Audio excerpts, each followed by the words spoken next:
It was good for me I don't know, I got because I contacted my database and invited them. Like it kept me a reason to come. Yes, yeah. It was really, yeah, there's good way to start the year. Hi, Charles. Hi, Charles. He's so energetic. Yeah. I took him to an open house with me one time. Yeah. I sent you an email. Yes, I got them. Don't get over it. It's going to be simple. It's very simple. Not at all. I prefer they went through information. So it gives us a chance to give people a little. Yeah, Charles.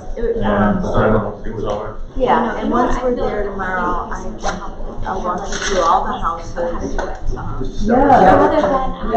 not so worried about the other community, but it I mean, is. then you can follow along.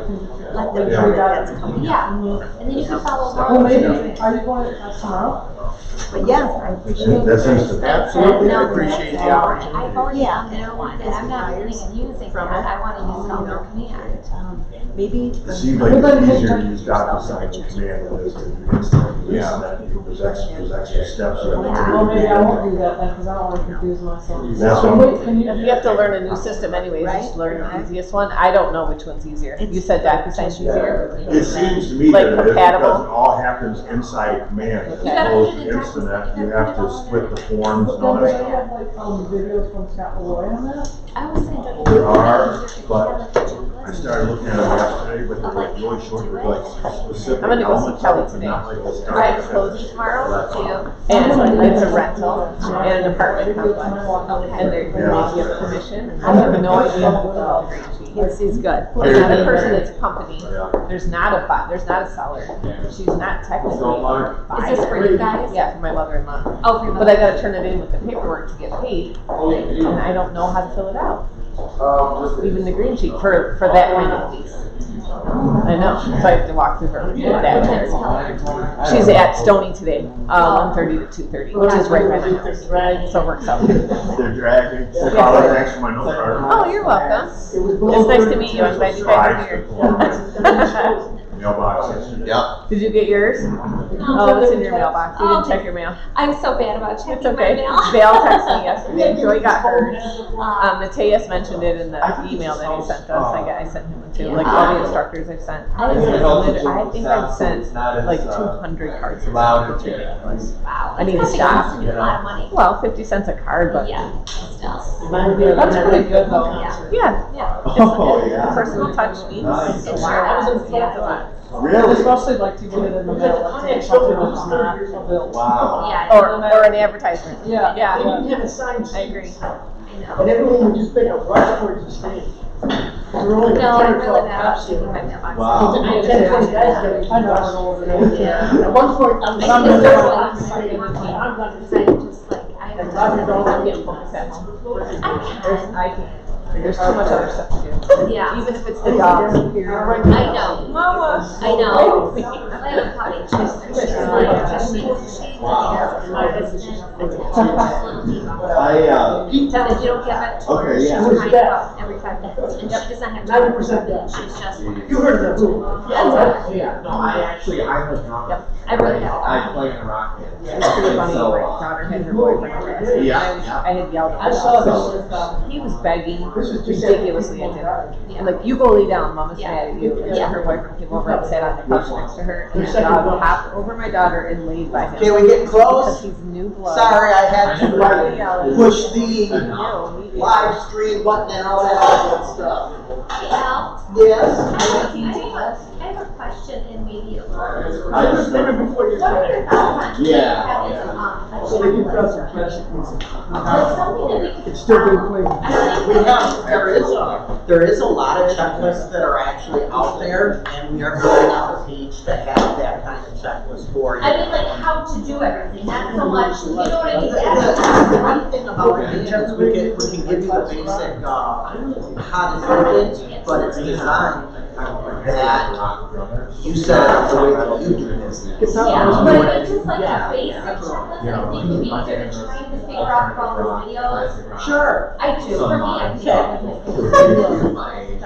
Your favorite band, We'll get you going. Good, Holly. I like I that. like it, a little checklist. It's kind of funny, it's just like, agents that are new that take me night, they're like, I know. give me a checklist of A to Z. on what we've got to do to sell real estate. It's like, I can't. Yeah, but I was Oh, wow. Exactly. So with the command and the classes and everything that's coming on, next month, starting in February, I think we've got 6 or 7 command classes scheduled as well. So we're gonna do a bunch of different stuff with that and go from there. But if we just had like something basic. Well, that's the idea. I think that's so helpful. I think, I just don't know how. All right, you ready to that, Crow? Ultimate. What's going on now? What are you guys discussing? Why don't you tell us what you're discussing? We were talking about concerts, actually. Concerts. Yeah. And what can you do at concerts? You can Real network. estate. You can network for You business. can network in concerts. Yes. Yes. So Kathleen called, she apologizes. I don't want to say what she was doing sick all last night, but let's just say that she is ill. So she apologizes, so I'm going to instruct you guys on closing the deal. And Doug will also be popping in as well to kind of give you the old hoops that you should avoid so that you can close the deals, if that makes sense, okay? First, let's go ahead and start with the basics. Let's talk about how we're doing with our missions. Anybody? Crickets? So talk to me about it.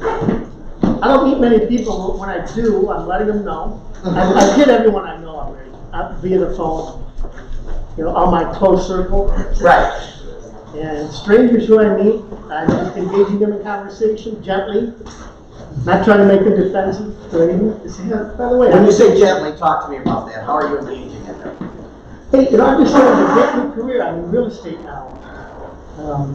Do you know anyone who's interested in buying or selling a home, or are you interested?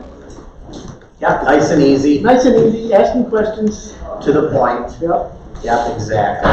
I was in getting my nails done, and I felt a little like an ambulance just when there was a lady that was talking. I overheard her. She was talking about she was getting divorced. She lost her home, and so I'm like, okay, here we go. Yeah. And you're like, let's go over there. Yeah. Yeah, so she's like, oh, thank you, but I did feel a little funny, but I thought, well, here's my opportunity, so. And how did you do that?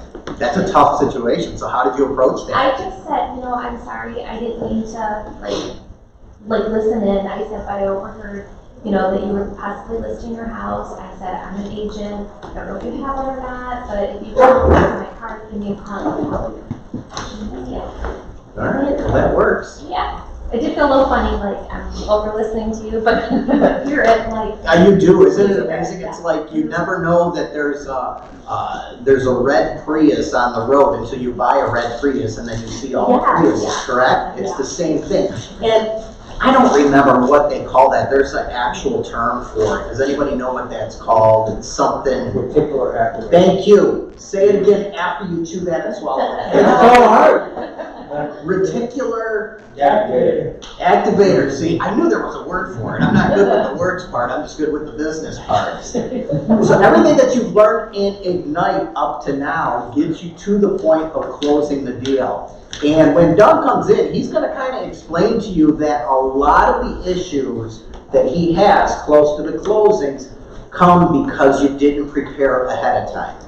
That's where the majority of any issues when you're getting close to closing happen is because you didn't prepare and you didn't go through the whole process. One of the process being expectations to your client.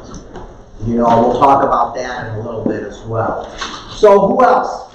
And did you guys, let me ask you, did you find, if you did the missions, did you find them easy online that we put on there for you? Yes. Is that a good way? Yes. We're always looking to improve.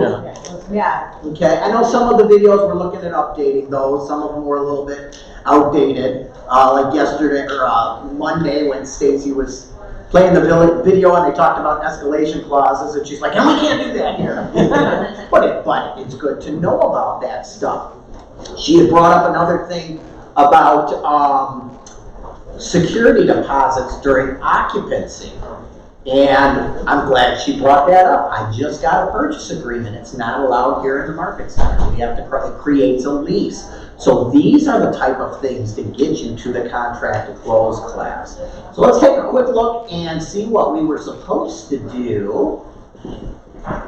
Are you logging your contacts anywhere? Where are we logging them at? Command. In command? And what constitutes a contact? Two-way conversation. Two-way conversation. Tell me more about that. It's not leaving a message about what you do, it's actually talking to someone. Actually Either talking. face-to-face on the phone, or I even do if they text me back, or Facebook message me back, as long as it's two-way. Two-way conversation. Where else? Where else are we putting our contacts? Everybody's using command? Right. My job is done.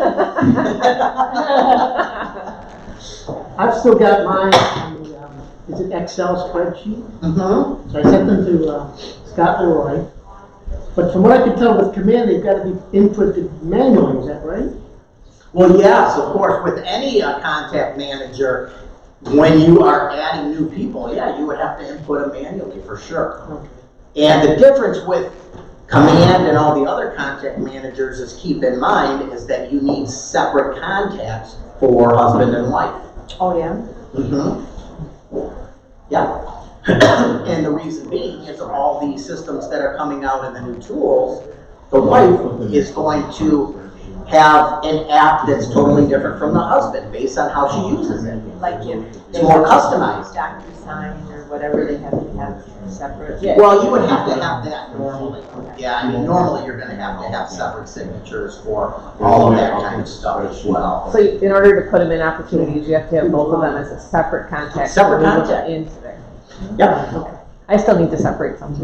yeah, you should, Yeah. you should. And a trick that I've found that one of the tech advisors said is take all of your contacts and tag them all, create a tag that says like, need to update or something like that. And then during your time blocking, if you're like, okay, I'm gonna take a half hour to time block, you filter, you pull up that tag that says need to update, you go through till your half hour is done, and then you're untagging it, and then you know where you're getting your information. A lot, you know, if you figure in your phone, you have like 1,000 Right. contacts, you know. Well, let's get to the point of that. You have a lot of contacts. You have, let's say you had 1,000 contacts. Should you be calling all of those contacts to try to get business down the road? No. Yeah. Well, Yeah. not when they're, Well, then let's back up. How many contacts in your phone do you think are legitimate clients or somebody that might do real estate with you in the next 5 years? Half? maybe half, yeah. So 500. So your job as a real estate agent is to follow up and lead generate, right? You've got 500, which is quite a bit to get into command. So what if you were able to put it into command and you had enough information in there and command would go, boop, these are the 20 that are most likely looking to buy or sell in the next year. Would that make a difference? Yeah. That's where this is all going for you guys, okay? It's all driven by the artificial intelligence. I'm not even gonna ask Carla if she wrote any notes. She is the note queen. I lack at it. I mean, I plan to do it and I don't do it, and I know that I need to, and I think it's huge, especially with the technology. People are shocked when they get a handwritten note from you. It's a nice personal touch. It's a huge personal touch, and to spend whatever it costs on a stamp now to send something out to somebody is incredible. Do we have any success stories for notes? I hear crickets again. I got my 2 sales on the same street from notes. From a note. From notes. They contacted me back, got your note today. And so I told, it was about something else. It was a cheer competition. I said, it was great to see you again. Just wanted to let you know I was in real estate. Put my card in there and let it be. And then when they were ready, the one called me and I got the second one from, she was for sale. I did an open house and I said, hey, I'm holding an open house down here. Just let me put my sign here. I'll send my people to you. And they hired me on Monday. So I got both listings from a note card. Has anybody else written handwritten notes? I have. Okay, few. And tell me what you wrote the note for, Brad. Just saying, nice to meet you. Just put a business card in, if I can help with anything, let me know. Notes also work really well with your current clients, past clients, or even previous relationships. And, like, I'm not to pick on you, Carla, notes that she'll write, that she gives to me, hey, thanks for everything. Doesn't always have to be about real estate when you're writing these notes. Right. Just that you're thinking about them. Good luck with your daughter's soccer this weekend, or how did it go, Can't be always about real estate because you're gonna drive them away that way. Does that make sense? Yes. Okay. Another great time to write them, I don't, it's my thing, so if you have people come through your open house, they always say they have a realtor, they hardly ever do, or they wouldn't be at your open house, they would have been there already with their realtor. How do you know that they have a realtor? Well, I asked them. I'm walking through your open house. I asked them, And ask me, I'm in your open house. well, I have a clipboard that I have them fill out, are you working with a realtor? And they always say, And then they if always you say were- yes, because they If you don't were want to gonna ask me, and I walked through, ask me. Do you have a realtor? Well, yes, Who is it? exactly. So what I do is I eliminate the whole, do you have a realtor? Yeah, I get rid of that on the Who's sheet. your realtor? Who's your realtor? right. But they always say yes. They Because you'll always get say that yes. pause. So I always send a note, and they call back and say, it was nice that you stayed interested in me. Mhm. Not sure if we're gonna use the realtor we were thinking of, Right. they back down now, because there's a personal connection. Right? Yeah. See now, on my open house sign-in sheets, I haven't really put address. Should I have them fill out their address? I have their email, their phone number. How many Mickey Mouses have you gotten? Lots of Wow, them. yeah. Yeah, and I'll find that instead of the notes, I always, after my open house, I will email them back, thank you, it was a pleasure meeting you. Let me know if you have any other questions, you showed interest, whatever. Right. And a failure to send to They that. come back to my mailbox as well here. They didn't even give me the right address. I mean, it's not a foolproof system at all. I have a new iPad system that shows a video and some details of the home I'm in for an open house, and in order to get that video and information, they have to sign in. Mm-hmm. So I capture their information. Has anybody gotten fake phone numbers? Oh yeah. Yeah. Or it's their work number, and it's like the front office work number, it's not their desk number. So think outside of the box, what I tell a lot of people with getting phone numbers. Do you guys print up highlight sheets and flyers or whatever for your open houses? Everybody do that? Yeah. I do as well, but they're not out. I use them as just in case. So what if you had one of these standy upper things? You like my technical terms? I told you I'm not good with words. Standy upper things that said, for information on this home, text this number to this number. Mm-hmm. Guess what? You've captured the right phone number. Yep. How do you do that? Well, that would be through your free system of circle picks that we have here. So every listing creates a tour. Every tour has a 24-hour phone number, and it also has a 24-hour text code. And you get the information there. So when I'm doing my open houses, it's, hey, if you want a flyer on this, it'll get sent right to your phone. Just go ahead and text this number to this number, you'll get a flyer. And you do get some people that are older in there that may want, do you have a paper flyer? You know what, I might. Let me check in my briefcase. Yeah, I've got like 30 of them in there. I'm ready for it, don't get me wrong. Or if they don't text, I may offer them a flyer at that point. But you're kind of doing your cross-referencing, your checking as far as that goes. What about like follow-up? So I've had quite a few people, not quite a few, but some people like saying we're interested in spraying or this or that or whatever. And like a week or two ago, I text everybody and I'm just following up. And only like 2 out of like 7 people that have contacted me text me back. Do you have that a lot? And what do you have? Did you follow up when they said, or did you follow up earlier? No, I followed up. I mean, this was before we had talked about it, and like I set them all up and what did I lose my train of thought? Collab, set them all up, show them homes and everything, and then I'm like, just checking in, see how things are going, you guys ready, da da da. And like at 2 out of like 7, I heard back from. So how many follow-ups did you do? All of them, like all. No, I mean, how many times? Just once, because Just I don't once? want to be like bugging them, like if they're not even texting me back. So if there were different ways to follow up with them, Like how? That's, yeah. and you could, you know, put a plan in place for that, would that be helpful? So what I want everybody to do is, first thing you should always do is have yourself as a contact in command, so that you can test whatever you're putting out there. That's what I always say. And use your regular Gmail account. Don't use your KW. Pretend you're a client. So I want you to go ahead and do that. Put yourself into command as a regular client. And then I want you to click on Add to Smart Plan. And there's an open house smart plan that's currently working, which will tell you, call the person in this amount of days, send out a note in this amount of days. It's already right there for you. Yeah. So start using some of the smart plans that are actually working with that. Okay. But the open house was a huge smart plan that they started with. So you get the contact, put them in there, put them on open house smart plan, and follow it. I think there's a number of times it's too many to call somebody. Like, is there like a number that you had? Until they say, don't frickin' call me anymore. I mean, Well, I'm just saying, okay, 'cause, yeah, I've had a couple people that literally called probably 30 times. Like, no exaggeration, or at work, it just takes, I try not to call them too much at one time, but maybe like every month or so, Yeah. you just kind of, you know. have you had anybody kind of push back on you? Not really. I mean, well, yeah, I guess so, probably, but I don't know, like, I feel like it's, like, half the time I call these people and I just talk to them like a friend. And I'm not even talking about real estate some of the time, I don't know. That's good, you know.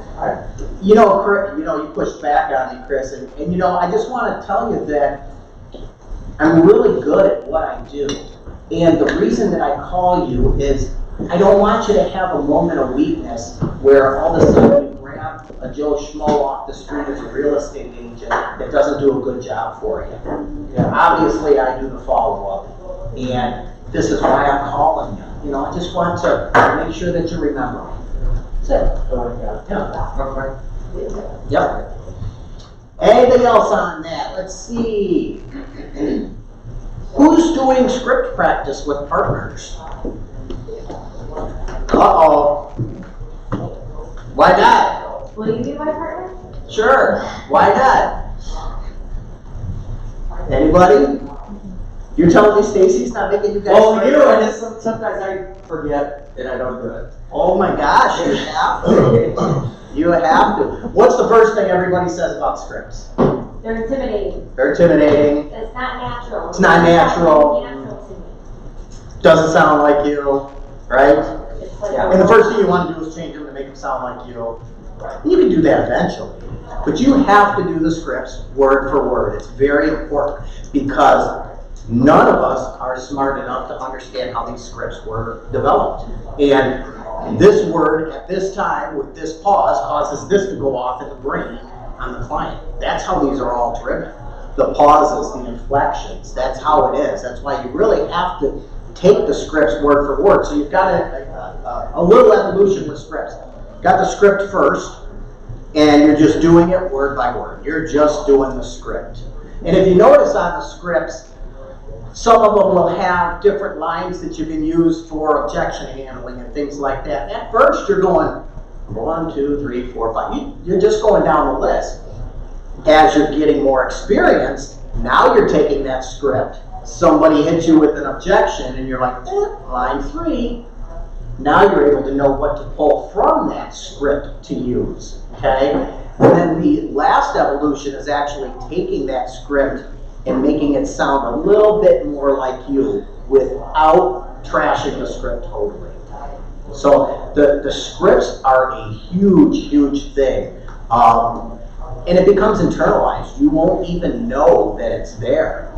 Think about some of the other jobs that maybe you guys helped.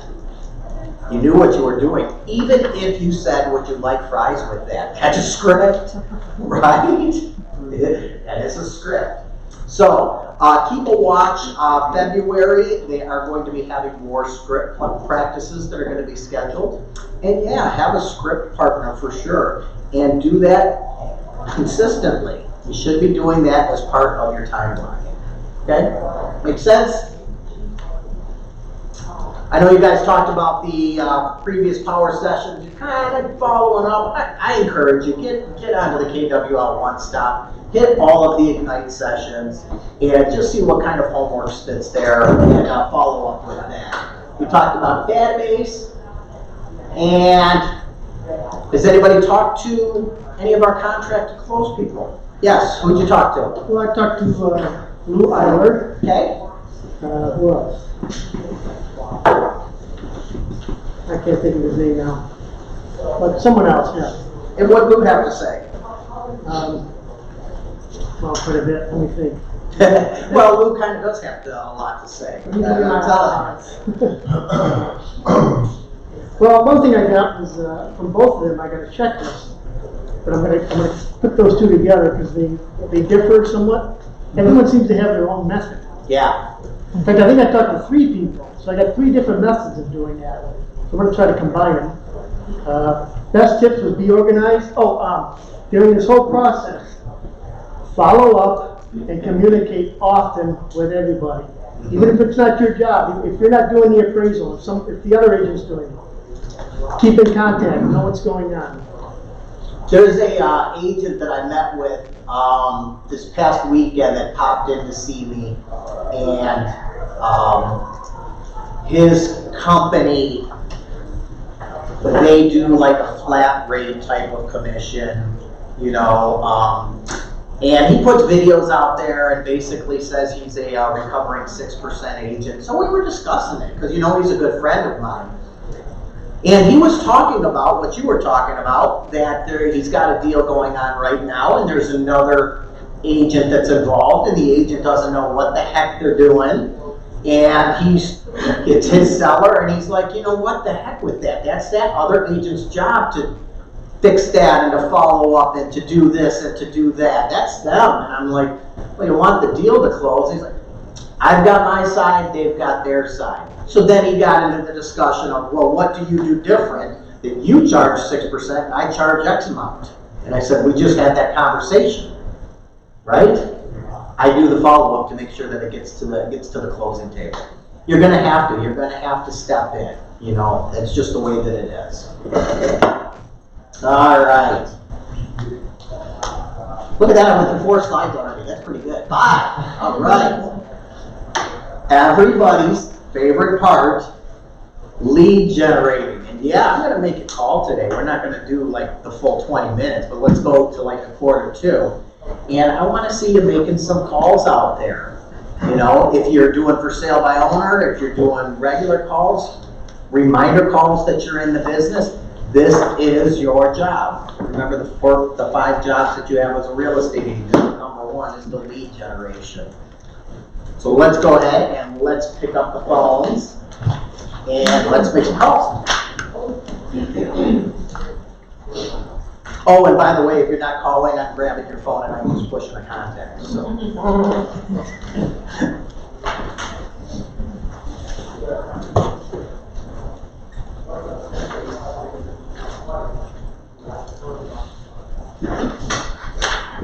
Hey, hi. Yeah. Hey, good morning, how are you? Hey, I'm just going through my touch base here. You know, we still looking at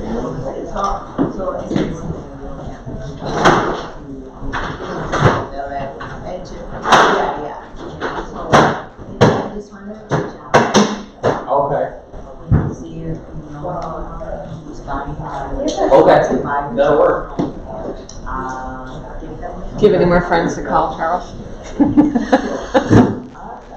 Very. I think I'm pretty much full.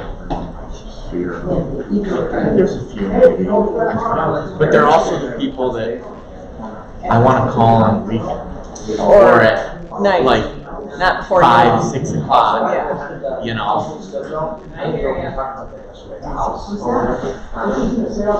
That's the big thing for me.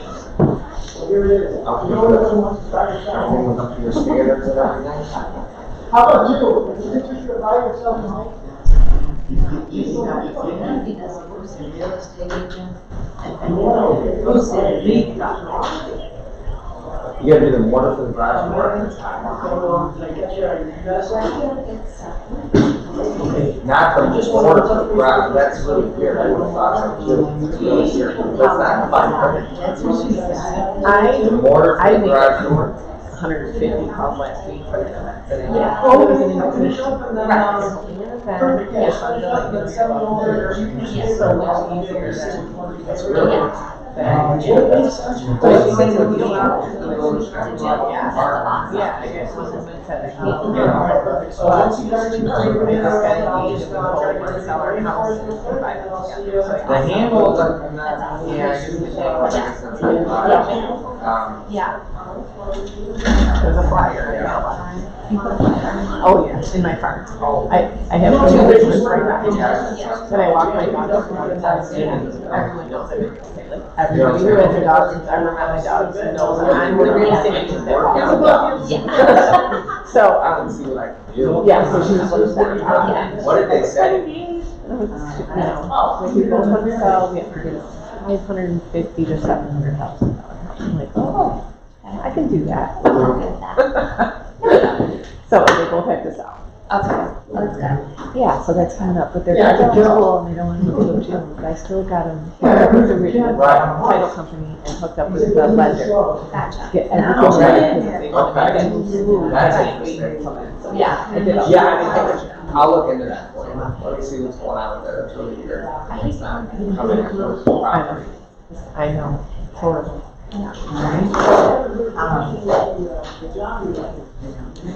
Well, this is a little weird for me. Okay, let's make sure you're going close. Right. Right, I'm just gonna follow up with the first I said, see me. Yeah, I'm just gonna go in case it says I'm gonna take some measurements. Okay. Yeah. Or do my little thing in the car, so just let me know when you're coming, because I. Switch the windows. Now I'm trying to meet Kelly. Yeah, I just got to go. To figure out the reach. How far from the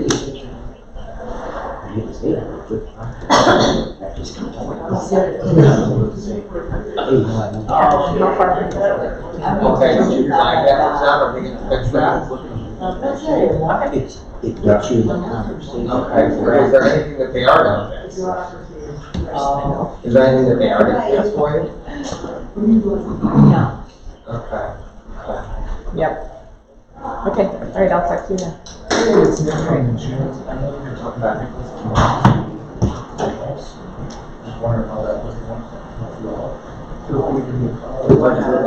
Well, yeah, you know more about construction than I do, so, because you work in the business, so that's interesting.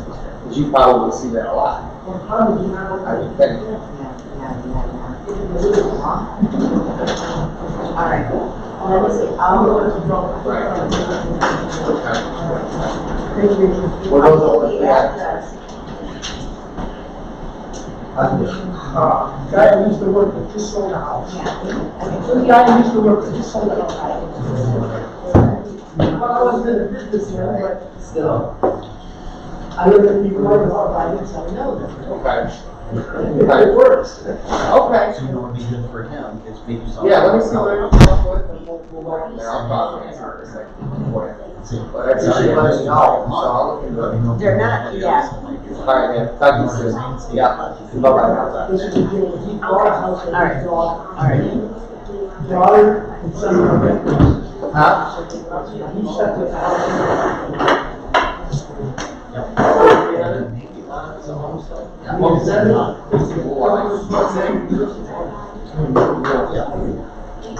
It could be not a homestead, they're just advertising their homestead. You know what I'm saying?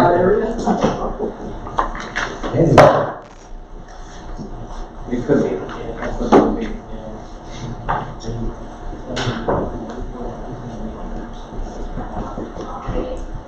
$94 days.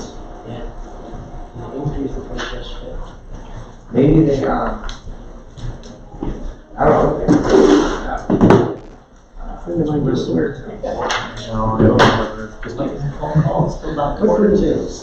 We're always doing some prospecting. Yeah. All right. That's it. Dial away, my friend.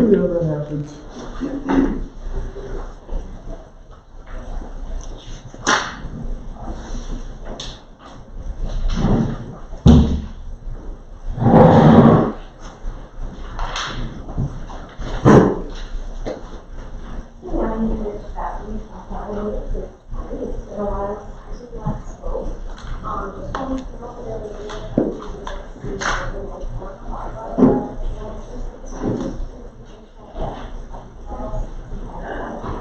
morning, how are you? You're listening to content. I think technically not. I just wanted to say how nice it was to see you. I think yesterday, technically with your not, son. but if it's someone that you would. Yeah, it was so nice. So you sold your house in one day, huh? Yeah, it's in my database already, but I'm trying to make voice connections. Yeah. Wow, good for you. Yep. Matrix. Good morning, sir. Hey, I just wanted to reach out to you. I know we're getting close to getting those taxes back. And when I just wanted to. I said, hey, I'm sure so like that's I've been texting him. So we can kind of have like a run. We start, kind of reset up. I'm texting people I know, like, So if they text me all the time, I'm texting them. Yeah. Give me a call. Okay. I'll talk to Alright. you really soon. I'll talk to you soon. Okay. Bye-bye now. Oh, that's good.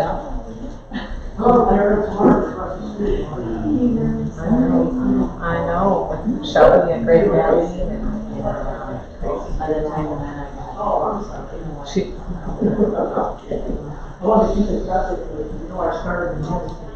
Wow.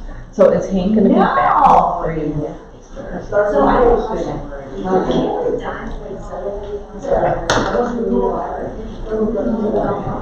well, this is Okay. something. Have you guys ever done an escape room? Okay. Did you like it? Would you like to do something like that with some couples? I just want to plan something so as I come up with dates. Okay, alright, just want to say great to see you. I hope you have a good day. Okay, talk to you later. Bye. A friend of mine was telling me their holidays that we listed with another agent. She's the one who helped them find their house, so I was like, we should stick with your good agent. They listed their house on Friday. They had 17 showings on Saturday. So they're asking. Nice. We Where did at? the 50 just Yeah. Acorn in Cone. Okay. So it's like 24 like east of Shaner. Yeah.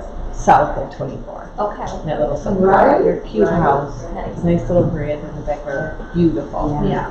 And a decked out basement. Yeah. Like with a step down bar. Wow.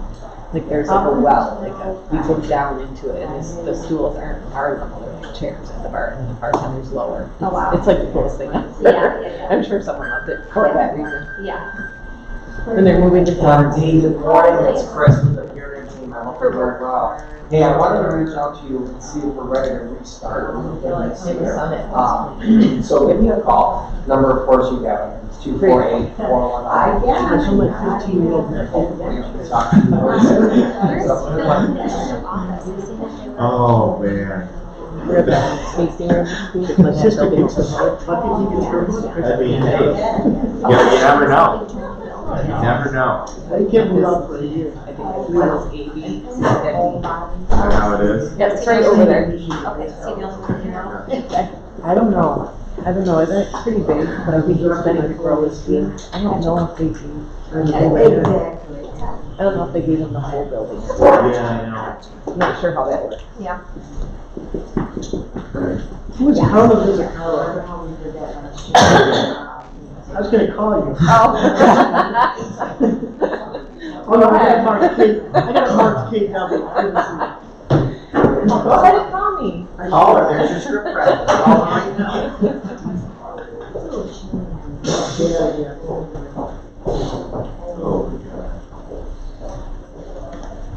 Yes, yes. Thanks for the card, by the way. You're welcome.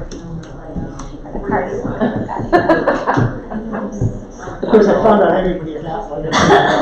Maybe it was, I thought I was special. You are special. I'll call you. You got anything planned? Sandy Galt. That was nice one. yeah, probably not. Maybe you know this, Al. I noticed that Lindsay Westdale is doing those Vitality homes now, like sitting in there. How does that work for an agent? She has a relationship with that builder. Right. And it's just like a listing, so. Okay, so she just sits there and anyone that comes through, it's her listing? Yep. So she gets the 3% or whatever. Yeah, they whatever the agree to builder with her. agrees to. Usually builders are a little bit less. Isn't that super time consuming though? Like she's a pretty good listing. She's an awesome listing agent. Is it taken away from? You can make good money. My brother did 1 year real estate in Atlanta. He found a builder. He made $100,000 his first year. Wow. Well, you have to look at if she's doing it properly, which I'm assuming she is based on her other listings. So Yeah. most people that are looking at construction have something to sell. Sure. And it's easy. They're coming to you. They're coming to you, which is You're pretty sitting, awesome. they're coming to you. Nothing's ever easy. Well, no, I know, but you know what I mean? They're coming to you and in the process, she could be making calls and doing all that too. And there's a lot to involved with the builder. I mean, I don't know if you took Vince's I class. just Oh, wanted there's a to do lot. construction. Yeah, there's a lot involved. There's a lot that's involved. And look at, Vince taught that class with that one builder that's screwed everybody out of money and everything else. Janine A from lot. here works for a builder now. Remember Janine that? Yeah. She works for New, I forget which one it is now, New Construction or something. And I just happened to have a buyer that I registered there. And I worked with her with Chantel and the buyer fired us. But if she still purchases New Way, I still get it for signing her up. So it's amazing how they kind of can do that. They're obviously making a ton of money on every house they sell to be able to pay the agent person sitting there and the crazy. Is it Lindsay, related to the Westdale family from Westdale Real Estate? in Yes. Grand Rapids? Yes. Okay. Born and raised in real estate. They're in Grand Rapids. She's here. Yep. It's called Westdale Real Estate. Yeah. It's the last names in their Yeah, company. Westdale. Yeah, that's Real her. Estate. Yep, that's her. She's awesome. She's killed it. And then I saw she was working for Vitality. I'm like, why? She's doing so good without them. It's got to really consume her time. But maybe she's burnt out of doing that. She has a kid at home. If you do your time right, I mean, you really think that they have to be other people going through there? Just on the weekends. So I mean, if you think about it, she's not sitting there twiddling her thumbs. She's working. And she's getting Working listings real of the estate people stuff. who are Yeah. buying those. They're like a year out. So really it'll be a year from now when she's busy selling her homes. It's cool though. It's a cool concept I didn't really ever consider, being an agent and working for a builder. It's hard to get For sure. She's adorable. And I know that family really well. I could tell why they like her. She's just like, she knows her stuff. She's their style. She's definitely their style. Yeah. Too fun. Yeah. I wondered how that works. Must make good money, but you get the other side of it. Which is why she's probably there. Yeah. She doesn't like to work a lot. No joke. There's something in her house that she doesn't Right. I remember when she was getting started, she's like, I don't know. Because she was in that training thing with me, on that fast track. Yeah. The group that he only picked 3 of us. Yeah. It was her and Tim. Okay. And she was busy. Yeah. But she has the family too. Yeah. Grew up in it. It's all natural. Yeah. You're doing good. I will. Yeah, had a good pace. I'm happy about that. Yeah. Yeah, I don't want to be overlooked. Oh, exactly. Or leveraging out. Yeah. No. I'd like to be a little busy. Yeah, well, after what you went through, you probably feel like, whoa, 3 times. Yeah. Last year was a whirlwind. It was. I think it's time. You know, the new app I comes just out. What is your cap date? Have you had anything since then? All of them were in 1 year. That's pretty awesome. It is. You know, it's when you walk down My goal is 20, so I really like my pipeline yesterday, like what's coming up and what people said. I have 11. It's January. Yeah, that's amazing. So even if some of them don't work out, I'll Yeah. and then that's How we half. doing? How we doing? And Paul and I want to buy and sell one too, so that's 11 again. Right. Started at 11. Answering machines don't count, right? That's a contact? Well, that's not, I wouldn't consider it a contact, but I would still leave a message. I guess it really depends on the type of prospecting you're doing as to if you leave a message or not. If you're doing for sale by owner, maybe I would leave a message. If I'm doing circle calling, I tend not to leave a message. I'll just keep going and going and going. You know, it's just what you're comfortable with for that. So I heard you mention you're running out of contacts. Well, just on my phone. Right. Yeah. So let's talk about the time of year, and let's take a couple of minutes. What are some good sources now of contacts, of leads, of things you should be calling? Yes, expires. Expires. Which expires? What do you mean, which expires? You're going to call expires. Yeah, When did they expire? usually at the end of the year, right? Before Christmas. Before Christmas. Yeah. And how many agents out there are calling? All of them. How many agents out there are calling expired from August and September of last year? Very few. So let's think about it. Think of it as a consumer. Crap, our house didn't sell, school's starting, we're just going to let it expire. Now what are we getting ready to get into? Spring market again. Okay. Or take it even further. How many agents out there are calling expired from a year ago? Was the market great a year ago? You put it in the MLS and it sells. So what's wrong with those expireds? Why didn't they sell? Or they were overpriced. Well, most likely. Are they overpriced now? At that price? Maybe not. We've got some increase in value. So, of course you get the list if you subscribe to C&E, you get for sale by owners, and you get the expireds that are daily. But think backwards. Think out of the box. Start calling on different seasonal times that people would naturally either give up or, just stop selling altogether or expire at that point. Those are the people that are really hot to be calling now, okay? Especially because they went through an entire listing process and they expired in one of the hottest markets that's out there. So they kind of understand what's going on. As to any of your new clients that you get this year, they had their uncle that sold last year in a day and a half with 30 offers over the asking price. You suck. How come you're not doing that? Why aren't you getting that? Remember, our consumers are like our appraisers. They think in the past, not what the current and future market is. So it's really up to you guys this year especially to be using market trends and showing where the market is going and things like that. So I have a offer that I presented on one of my listings, and the guy said, well, hold off till spring. And I said, you're going to have more competition. And he said, well, that doesn't matter. The prices are going up, so it's going to kind of wash. And I said, well, let's take a look.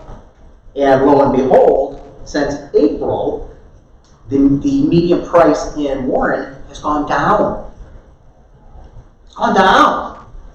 So that's what you really have to know your market and know what you're getting into. And as we looked at this graph, and he was telling me that, well, based on the election, just like in 2016, blah, blah, blah, whoever gets in, we won't go there, whoever gets in, the market's going to shoot up again just like it did. So you're thinking 2016 is when it really started to kick butt.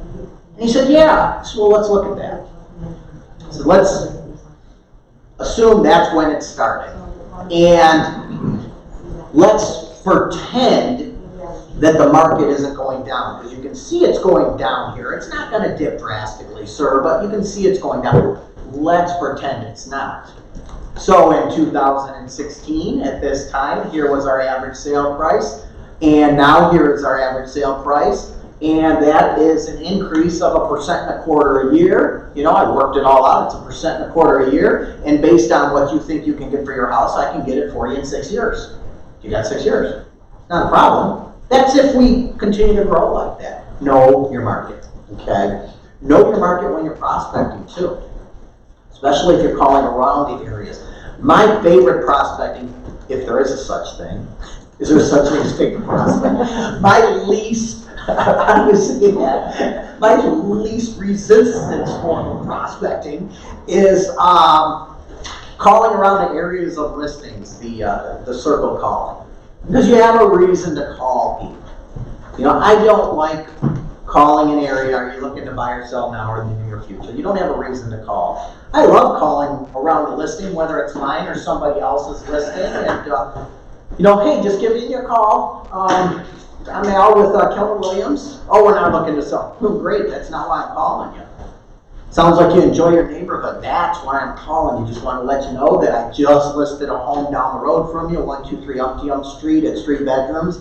It's 175, and I'm kind of calling the neighbors. I promised the owners that I would call the neighbors because they really like the subdivision to see if you knew anybody looking to move in the neighborhood. You know, how long have you been there? When are you thinking about selling? You know, and they're going to open up to you at that point, you know, so that's where you kind of go, I'm not leaving until they haul me out in a box. Well, how you feeling today, sir? Sometimes you can get away with it. I do. Okay.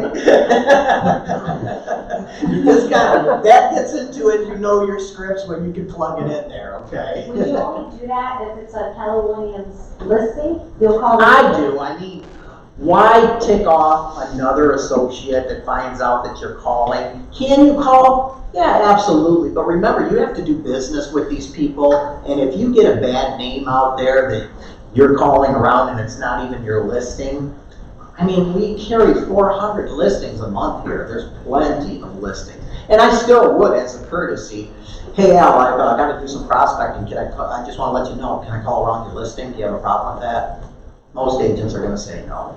You might get a couple that have an issue with it. Move on, get another listing. Okay. Same thing with sales. You know, you sell a home in an area, start calling around in that area.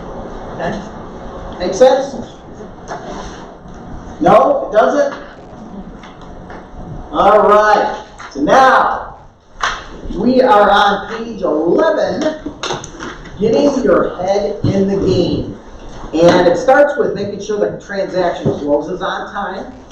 And as expected, your job is to keep the process smooth and painless and to win future business. Okay, so there's a couple of things that we really need to talk about with that.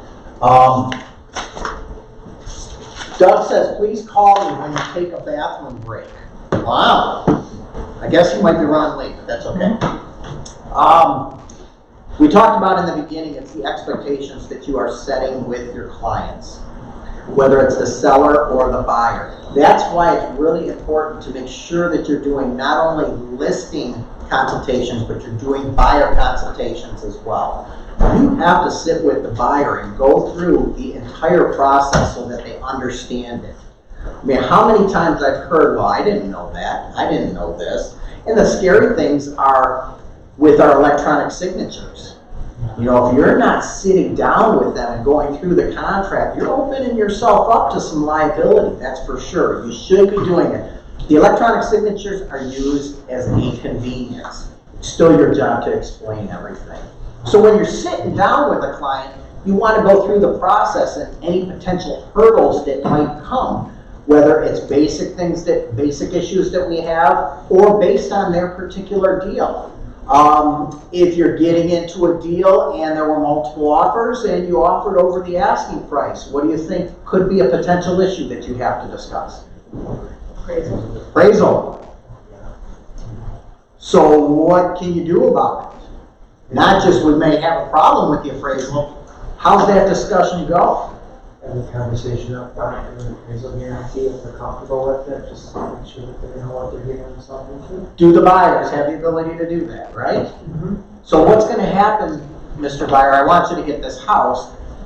If it doesn't appraise, I work for you, and obviously we're going to try to negotiate that price lower. However, if the seller's not willing to do that, do you have the ability to make up the money? Now understand, if it doesn't work out, you've got money out for your home inspection, and you've got money out for the appraisal, so just be aware of that. And we want to get the deal to get accepted. Sometimes we have to do that. You've got to let the buyer know ahead of time.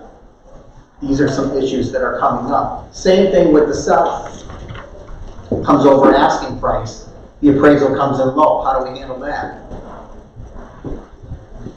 Well, anybody? Crickets again? You just I- make an appeal? You had it happen, what That happened? did happen, but I told, it was my listing, and I told them, I don't think it was not appraised to this, and they didn't care. They didn't care. They didn't care. We're listing it, and actually the people that put the offer in was more than what it appraised for. Mm-hmm. And then it didn't appraise, and then it was a whole, we had problems with every single thing of the whole deal. It was good experience. So, it was stressful. It was very stressful because it didn't appraise. And then obviously they couldn't, the buyers they couldn't get a mortgage for that. Mm-hmm. So my listing, they were like, well, if they were willing to pay that amount before, why aren't they willing to pay it now? Right. And I'm like, well, because they can't get a mortgage for that. They would have to come up with that extra cash. And then I almost felt like they thought, well, you're taking their side. I'm not taking their side. I want to say, I told you to begin with. You know what I mean? But it was very stressful. It all worked out. But we wound up having to take less than what they initially offered because of the appraisal.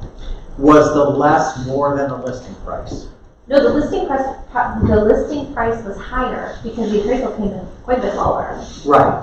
Yes. And So it actually came less than your original listing price, yes, let's say. because it didn't appraise for that. Okay. Mm-hmm. Then you've got the other scenarios where you list it at 300,000 and somebody offers 310 and it comes in at 302, and for some weird reason your seller's upset. Think about it. Well, they were going to pay 310. Well, you were okay with 300. These are the scenarios that you explain ahead of time. Hey, man, I think we get that 310. You know we're stretching it. Yeah. But the way I look at it, if it was my house is very powerful. If it was my house, anything over 300 is a bonus. That's kind of where we figure. Well, I told them, and then they did figure out. Their house sold for more than any other house in that area in 3 weeks Mm-hmm. in the last year. And I'm like, listen, you guys just brought everybody's else's, up, but they still thought their house was worth more. So it was very stressful, but it thank you, Jesus. It all worked out. It all worked out, but yeah, been there. Right. Mm-hmm. Remember, your job isn't necessarily like it was years ago to sell the homes. Your job is to try to get two people together to have a meeting of the minds and to interpret the data and to interpret the market. That's what your job really is. We don't sell houses. No, that's just an after effect of what we do through the whole process. So doing that, the other thing is communication with your lenders, whether it's the listing or the buyer side. It's very, very important up front to communicate with the lender. So let's look at the buyer side. You have to know exactly what's going on with that buyer and that lender. They're going to most likely give you the information because you're the buyer's agent, but dig deep with that. What type of concessions are we looking for? Do we really need the concessions? That's another big thing. I see so many times agents will write an offer on my listing and they'll ask for crazy concessions. And even if the seller agrees to it, you can't invent costs, right? So if you have $5,000 in concessions and the lender only needs $4,000, that $1,000 goes bye-bye. That buyer loses $1,000. There's no adjustment in sale price. There's nothing like that. So communicate with your lender before you make an offer. I know we've talked about this before, Mr. Lender. Here's our numbers. What are we looking at for an approximate payment? What are we looking at? How much money do we need down? Of course, your buyer is supposed to be talking to the lender. You need to be in the loop as well. You also need to be, okay, this is approximately what the lender told me. Is that what they're telling you? You don't want to get specific, okay, your payment's going to be blank. It's not your job. This is what the lender is saying, approximately what your payment is going to be based on your, whatever your homeowner's insurance turns out. This may fluctuate. Is this what we talked about with the lender? They're saying this is the amount of money that you would need approximately to close. Is that what you talked about? Use your resources.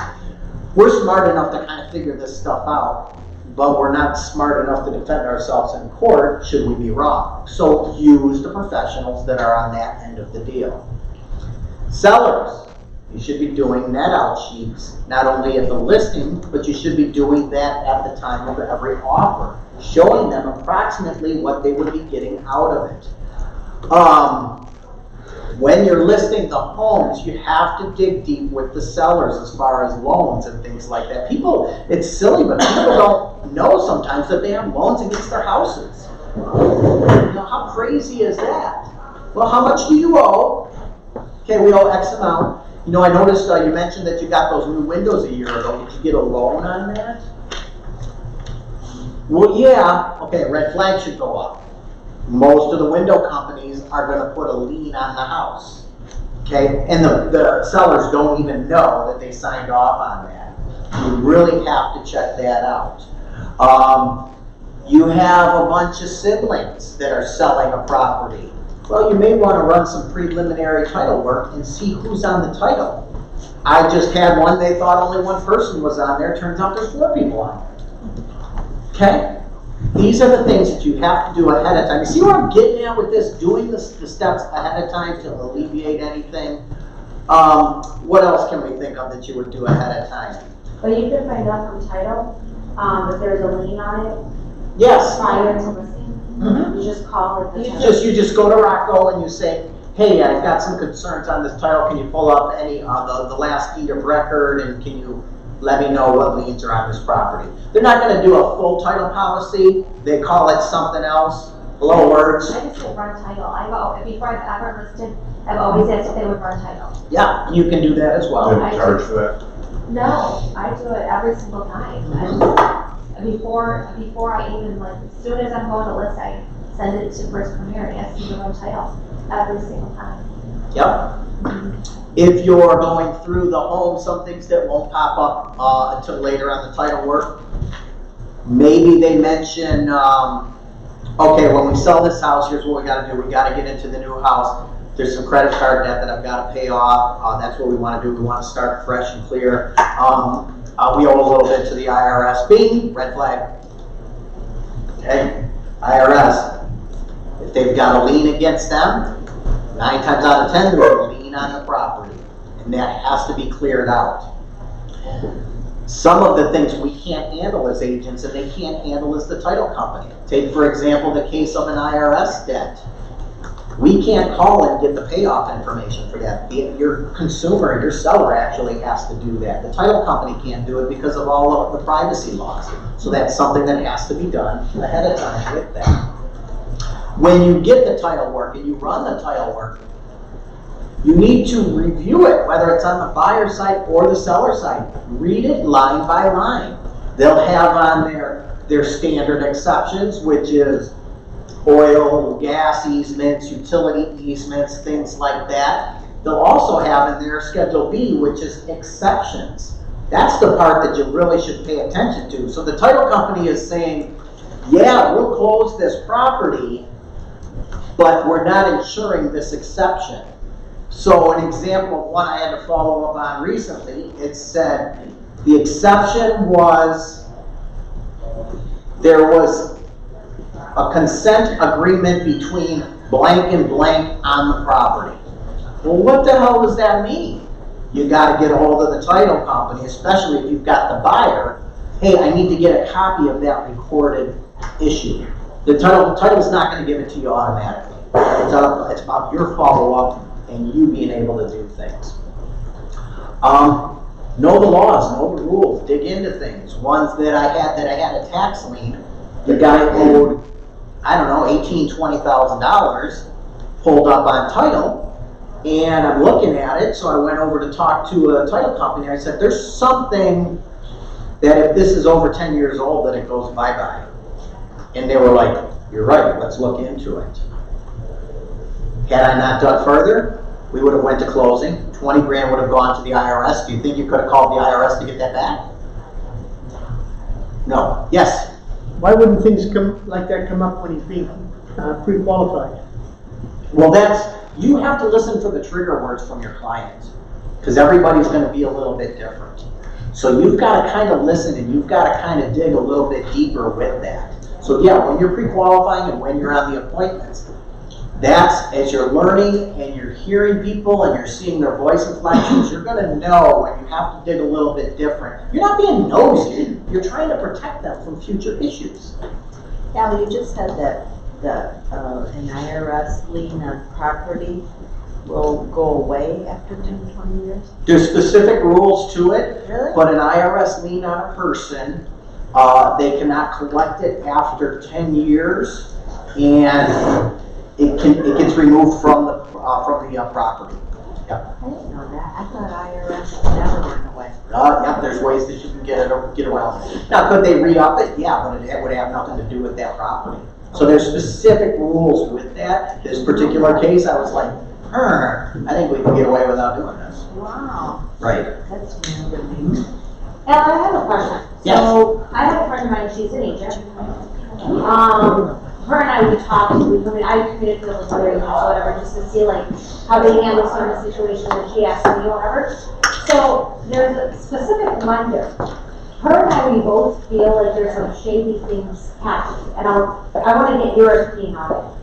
So, when the lender is representing the buyer, the lender has no right, because they have fiduciary duties, to keep everything confidential between their client and obviously the lender. But when the lender is sharing information with the listing agent, isn't that illegal? Like with regards to letting them know that there's certain conditions on a buyer, and that we're waiting on certain signatures on a buyer, like just giving the listing agent information about the buyer. Isn't that like illegal? Is it working to the detriment of the buyer? I don't feel like when we discuss it, the lender doesn't really have to give information to the listing agent, because the lender is working with the buyer. Right, but is the information that's being given hurting the buyer? I don't know. I don't think so. But And you have to dig a little bit deeper. That's getting into your paperwork, looking to see what that particular buyer has authorized to be released. okay, but then there was another thing that just came up not too long ago, where the title company contacted the listing agent, the buyer's agent, and said, hey, do you have an addendum that you're going to give $4,000 at closing? And then she was like, no. So the lender, it seems like the lender is telling the title company that the buyer's agent, because it says real estate credit $4,000, but the buyer's agent never authorized that. Yeah, there's way too much going on with that without seeing all the paperwork that's involved in that. Okay, so what would you advise her to do? Contact the lender? If there's nothing that's happening that's working against her, close the deal. If everything's all legal and everything else, close the deal. There's way too many scenarios for that to exactly get into it. Your job is to try to get as much information from the lender as possible. So when you're a listing agent and you get offers in, you have to call that lender. Your job is to get the information. Their job is to give you what they can legally. And if they give you extra information, so what? You work for the seller. That's what I'm asking them. Where's our credit scores at? I can't tell you. Is there any issue that would cause that credit score to dip below the program that you're trying to get for the buyer right now? Is it close where I would have any issue that if they looked at a credit card or they tried to pull something up, how close is it to what your particular ranges are? That's how you can change that around. The pre-approvals now are junk, so you have to dig deeper.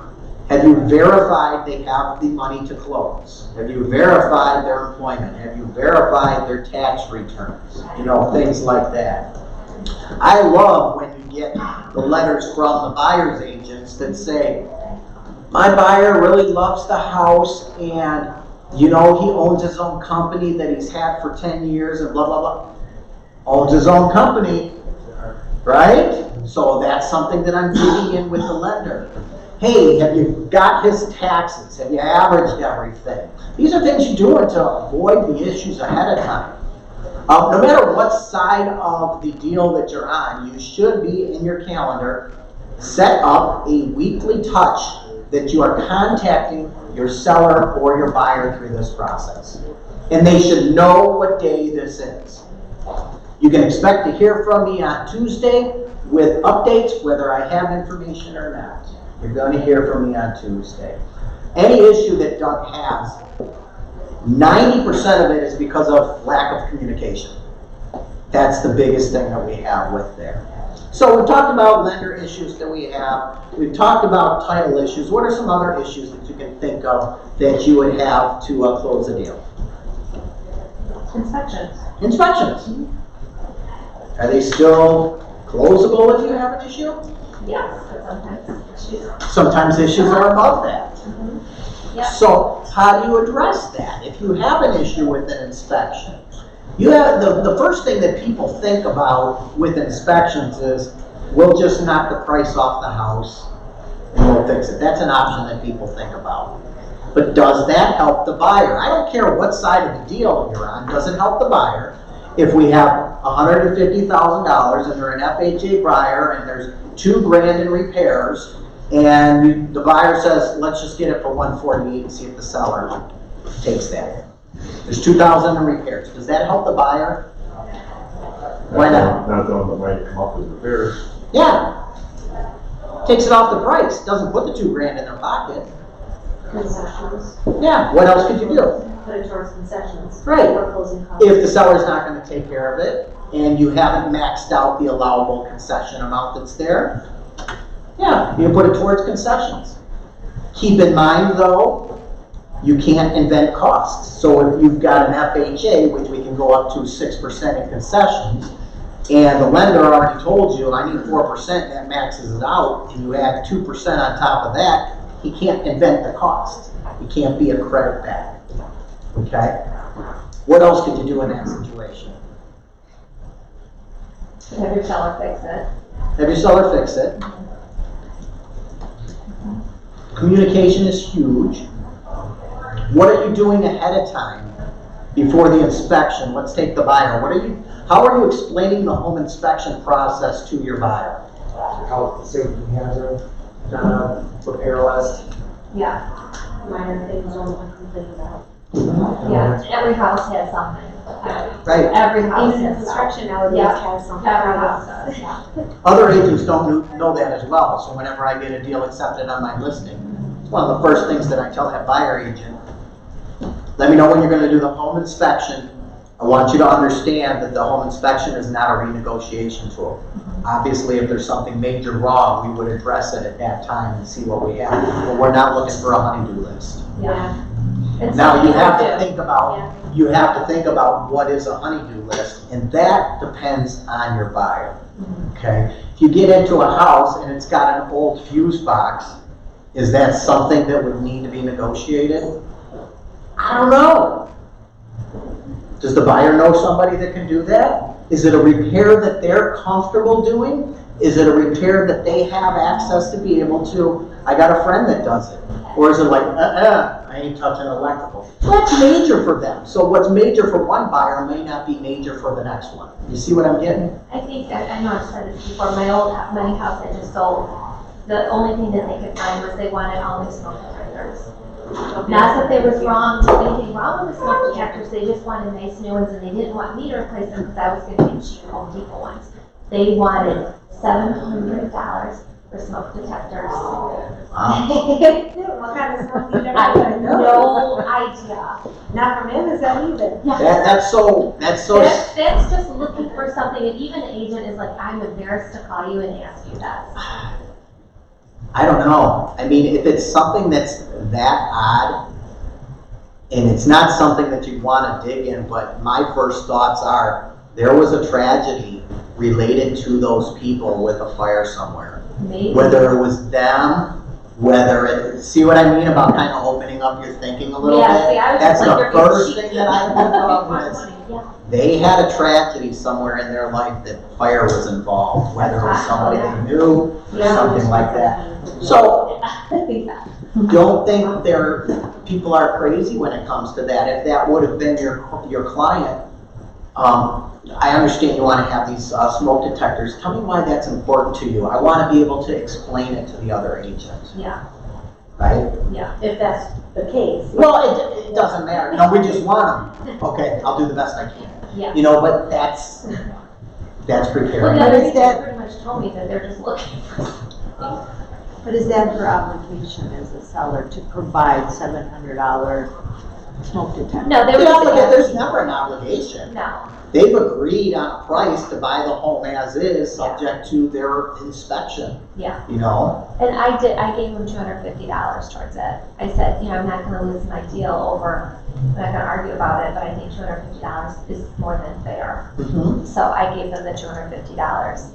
And actually, their agent never even put anything in writing at all, nothing. There was nothing in writing. I could have went and did nothing. Right. But I did give them a check at closing out of my. Oh, sorry, no, That never happened. Okay, that never happened. Rewind. Delete. Okay, we got that taken care of. So you can't have anything? If somebody asks something, you can't?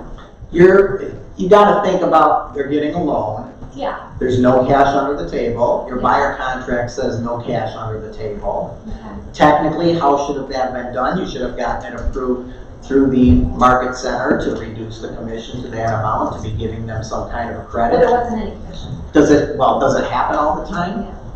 No, Yeah. but just know where your limits are, Okay. you know? Yeah. That's it. Yeah. Listen during the deal. You have to listen for changes in attitude with your co-op, with the mortgage person. If they're talking a little bit different, these are the things that, you know, red flags should start to go up and you should start to question things a little bit further. Things get delayed. You know, on our purchase agreements, it's to close on or before such and such date. Another thing that you should be explaining to both parties, that it's a target date. Sometimes things come up that are out of our control. What do you think? We're January going into February. I want to see if anybody here knows an issue that comes up this time of year with a buyer. Cold feet, I don't know, because it's colder in January. Cold feet. Brad, bing. Taxes. The lenders have to verify with the IRS the current taxes. Did you do your taxes this year? Yeah, I just mailed them in. Oh, crap. They have to actually pull those records from the IRS. And this is what happens every year. Most people do it electronically, but understand, that's what you have to talk to your buyers for. When you're doing your buyer consultation, have you done your taxes yet? No. I'm not a tax guy, but what I want you to do is I want you to hold off and let's talk to the lender and see if he wants you to file them right now or if you should file them after. Does it make sense? Okay? If they've qualified them on the previous taxes and they're not using money from the tax refund to get into a place, check with the lender and have them check with the lender as well. Should we be filing these taxes or should we be waiting? What's the purpose of, I'm not a fund when it comes to taxes. If they are taking their taxes into consideration, what they filed for 2018. It depends on the lender. So when they file their taxes, the lender has to verify with the IRS and get the transcripts of those taxes or something else it's called.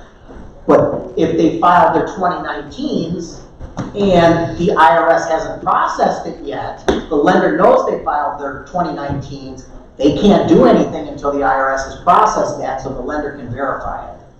And therefore they can't close it. They can't close, no. What about pay stubs? Doesn't matter. Really? Taxes. Yep. Part of getting a loan. Gotcha. Would the mortgage company ask them this? to? I wish they would, Yeah. but it's something that you should be doing. That's the first time You I've know, heard of this. would the mortgage company ask them how long they've been in business themselves? They should. Right. You know, it's not your job to be a mortgage person, but it's your job to pry. Yeah. There's a lot of crappy mortgage lenders out there, just like there's a lot of crappy agents. And the more that you know, the more that you're going to be able to alleviate anything. Because when there's an issue, guess whose fault it is? Your fault. Always falls back on the agent. Right? So as we're going through the deal, you are making your follow-up calls. You should have your weekly calls to your lenders. You should have your weekly calls to your clients. Some people schedule them on Mondays. I found that Mondays for me, just myself, is a bad day because, you know, Monday is the day that everybody gets back into the bank. They're starting to work their week. They're busy. You may not have the answers that you're looking for. So I'd say, you know, Tuesday or later during the week is a really good day to be getting your update calls and things like that. Okay. Any other thoughts on what could be wrong with the deal? Basic things. The loan, right? If they pull, like let's say they pull credit or something, the buyer, Right.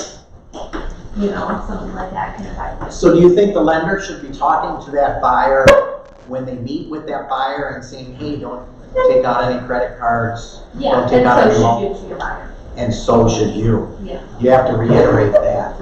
And people, the consumer, they buy a home every 7 years. You know, every 5 to 7 years, this could be their first home. Oh, it's okay, we got furniture, but there's no payments for, you know, a year, so that doesn't matter. Well, it does, it's a new line of credit. So you have to go deep with that consultation and be able to say, hey, don't take out any new lines of credit. That includes the no payment, no interest stuff. You have to keep everything the same. Think about your current credit cards. You really don't want to increase the balances on those because you have your different tiers. If you're under 30% on your charge, that's your highest credit score. You get above that, you're dropping your score. You get above 50%, you're dropping your score. You get above 65, you're dropping your score. So you have these conversations with your buyer at that initial consultation and remind them through the process as they're going through, okay? Some things you just can't avoid. Some things out of the blue can't be avoided with the loans. Think a layoff. What are you going to do? You know, move on. Go from there.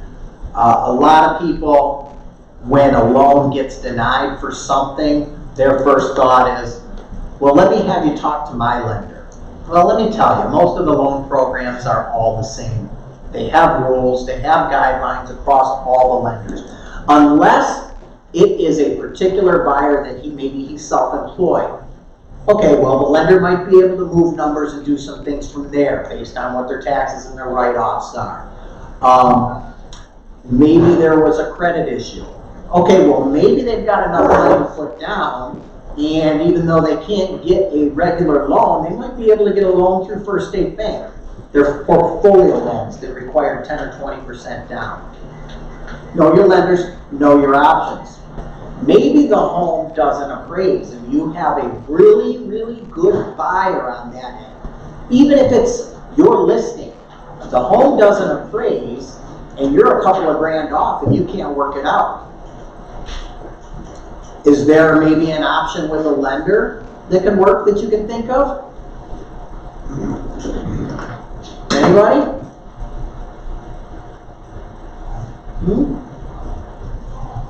Oh, Mr. Buyer Agent, I know this is kind of unorthodox, but because you're involved in a transaction with me and we just cannot work this out, the seller needs everything. Your buyer does have access to Keller Mortgage, and based on this home, I'm going to save them through that approximately $4,000 in their closing costs. There's our money. I hate to do that to you. I know that you've got a relationship with your lender. There is an option. Do you think your buyer would be willing to look at this? Right? Out of the box, out of the box, out of the box. Okay? Okay, who's going to read this for me since I can't read there? The first part of the real estate sales process is the hard, focused work of making connections and achieving agreements. The second part is the wide-eyed, vigilant guardianship of the transaction until it makes it to closing. You are the guardian of the transaction. Okay, makes sense? Okay. Next, know the process. Systems equal success. I want a checklist. I want a checklist. You're right. It's right there, right? Systems equal success. I'll have to look on the calendar. In February, we're going, as part of our command training, we're going to have another opportunities class. In opportunities, you can have your checklists. And as you move your opportunities through command, the checklists are automatically updated for you. What you should do as homework is, and I'm the tech guy, is do it the old-fashioned way. Excuse me. When you're going through a deal, what do you do in the listing process? What do you do in the sale process? Start writing this down on paper so that you can transfer this over into your checklists so that you're always on track with it. Make sense? So make yourself a note to do that. Okay? Seize the golden opportunity. What are they talking about there? Asking for referrals. Thank you. I knew you'd come up with that answer. Whether you have a buyer or a seller, when they sell a home or they get an offer accepted, what are they doing? Think they're telling anybody about it? They're excited. They are excited. And think about being a little pushy with that. It's your buyer consultation. You're going through everything. Part of that consultation should be, I work basically on a referral business. Whether they were referred to you as or not. If they were, it's even better. Obviously, you were referred to me from Carla. And that's how I feed my family. And, what I expect from you is during this process that you refer me at least one or two people. And if I don't get it, you're going to be talking to family and friends about that. I'm going to give you some extra cards. And if I don't get a referral from you, I'm going to kind of think I did something wrong. I want you to be happy. Sounds a little forward, but it works. Okay? Seize that golden opportunity.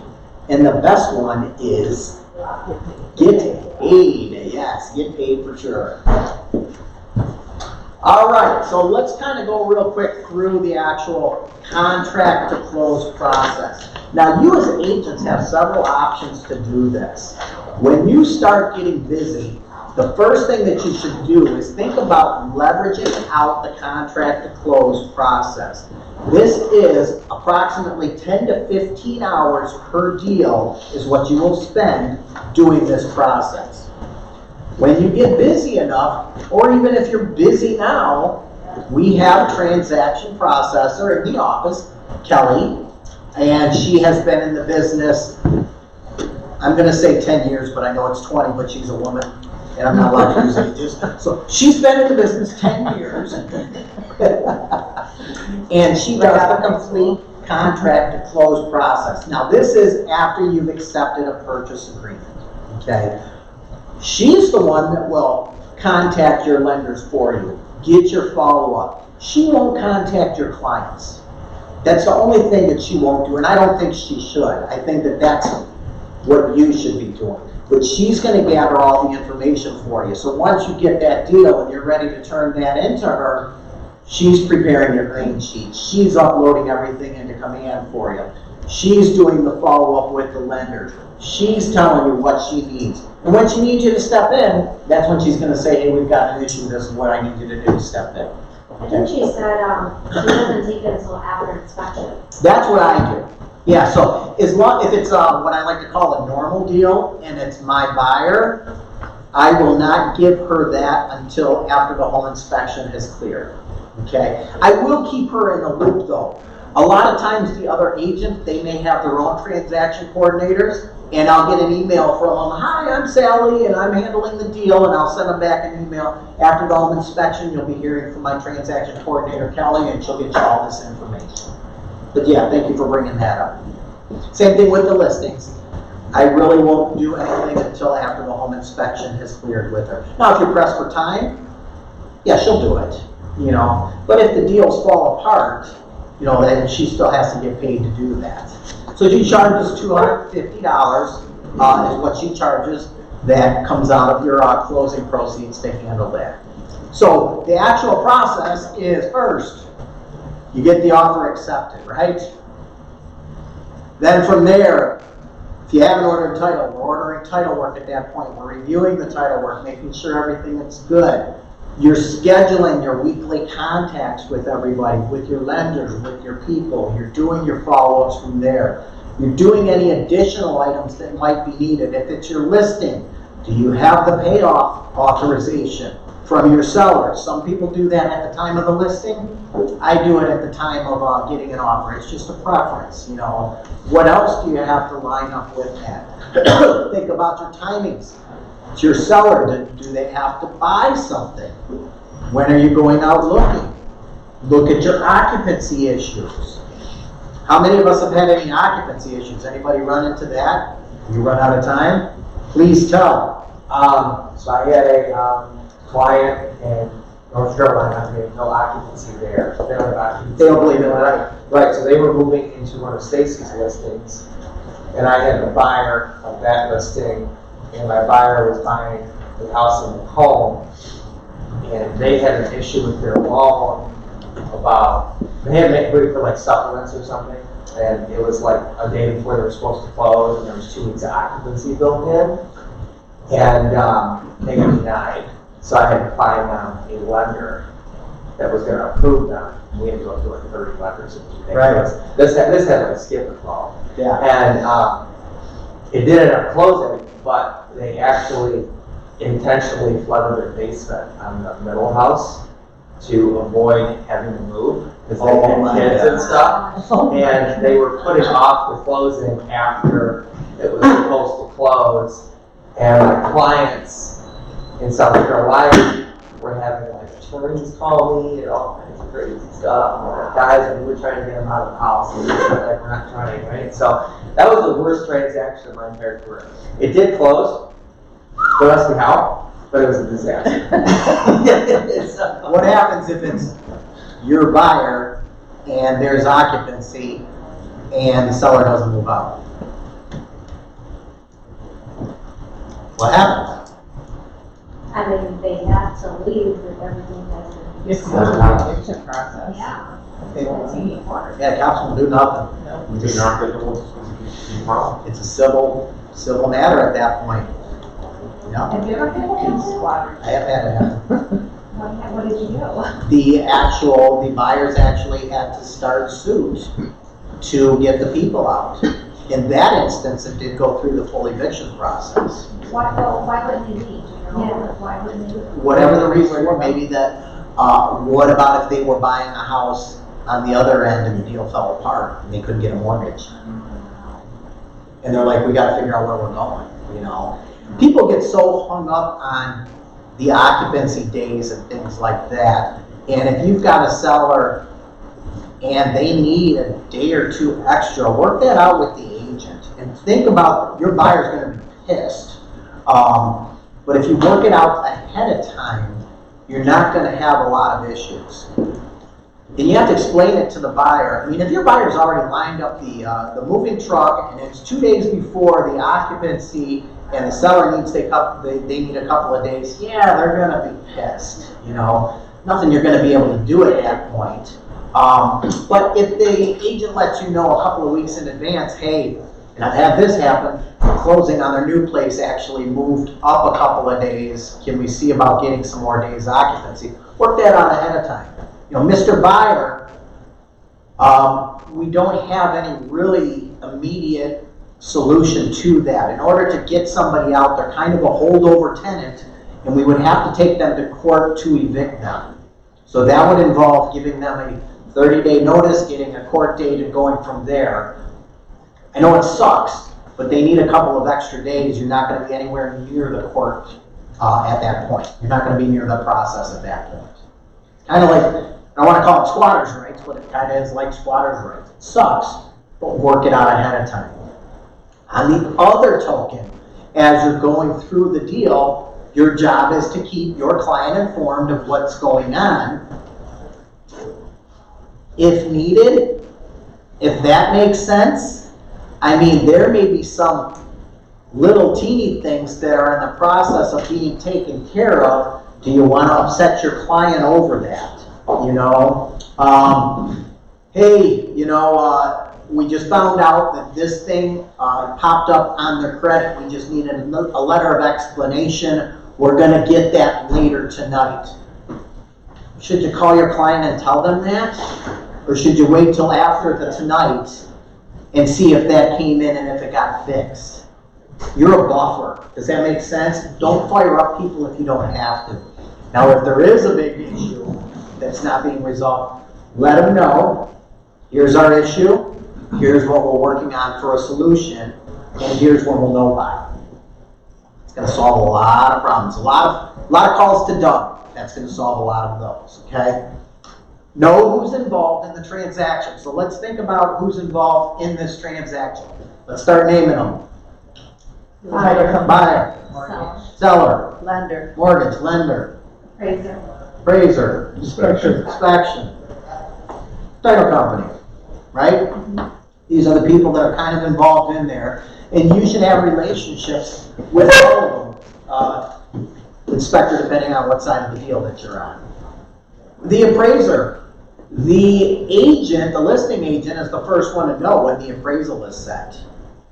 Okay? And as a listing agent, I put in the showing time that appraisers aren't allowed to schedule showings automatically. So they have to call me. And at that point, that's when I'm having the chum talk with them. You know, many people will meet the appraiser at the house. Some like that, some don't. Some of them will prepare an appraisal package. Might have comparables in there. Depends on the property. I mean, if I've got a property up in the boonies, hey, Mr. Appraiser, I know this is kind of tough. This is kind of what I use to justify the price. Think about giving your appraiser information that they don't have access to. Did you all have multiple offers? Were they over asking price?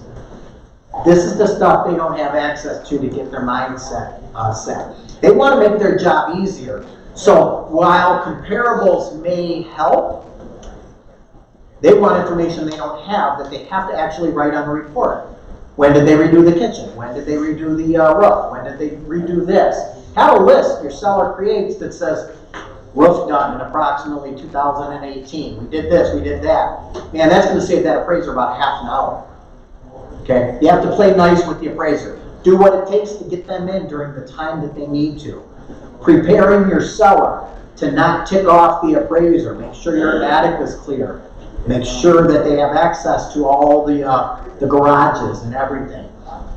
The appraiser is the lifeblood, so you really have to play nice with them. Okay? Inspector. Same thing with the inspector on the buyer side.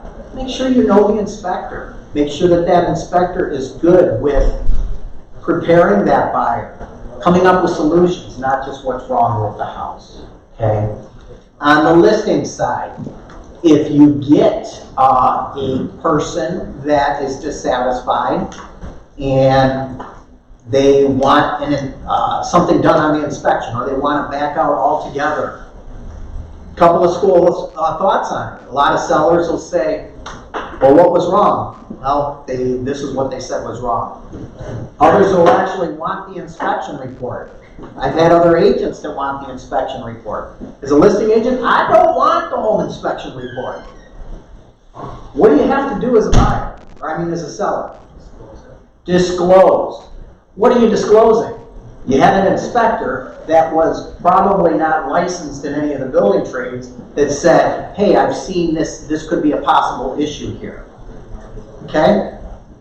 Think about if it was in the attic and he's seen a little dark spot and he called that mold. You know? Your seller can go and hire their own people to do that, but why have an actual piece of paper that says everything that's wrong with the house? Supposedly. Until you have your own contractors in there. Right? So that's one thing I don't do is, nope, I don't want to see the inspection. Don't want to have access to it at all. We talked about the lenders. Your other agent, let's talk about how you handle and deal with your co-op agent. Relationship that you have with the co-op agent is probably what's gonna make or break a deal if any issues come up. That's your most important relationship. People in the business, they'll tell me that, you know, I have to build relationships with my clients and, you know, I have to have everybody like me. And no, street real estate's gonna tell you, you better have a good reputation with the agents that are out there. You work for your clients. But if you're an egotistical maniac with your co-ops, nobody's gonna wanna work with you. And I guarantee you, if you've got good relationships with agents and you're going up against other offers and that agent knows you, you kind of got a little heads up on that. You get a little bit of an edge. It's very, very important, okay? Know how you're dealing with agents just like you deal with your clients. You need to mirror and match them. You need to bring them down. Most agents, when there's an issue and Doug gets a call from that agent, whether it's ours or somebody else, they just want to vent. They just want to talk it out. Learn to pause.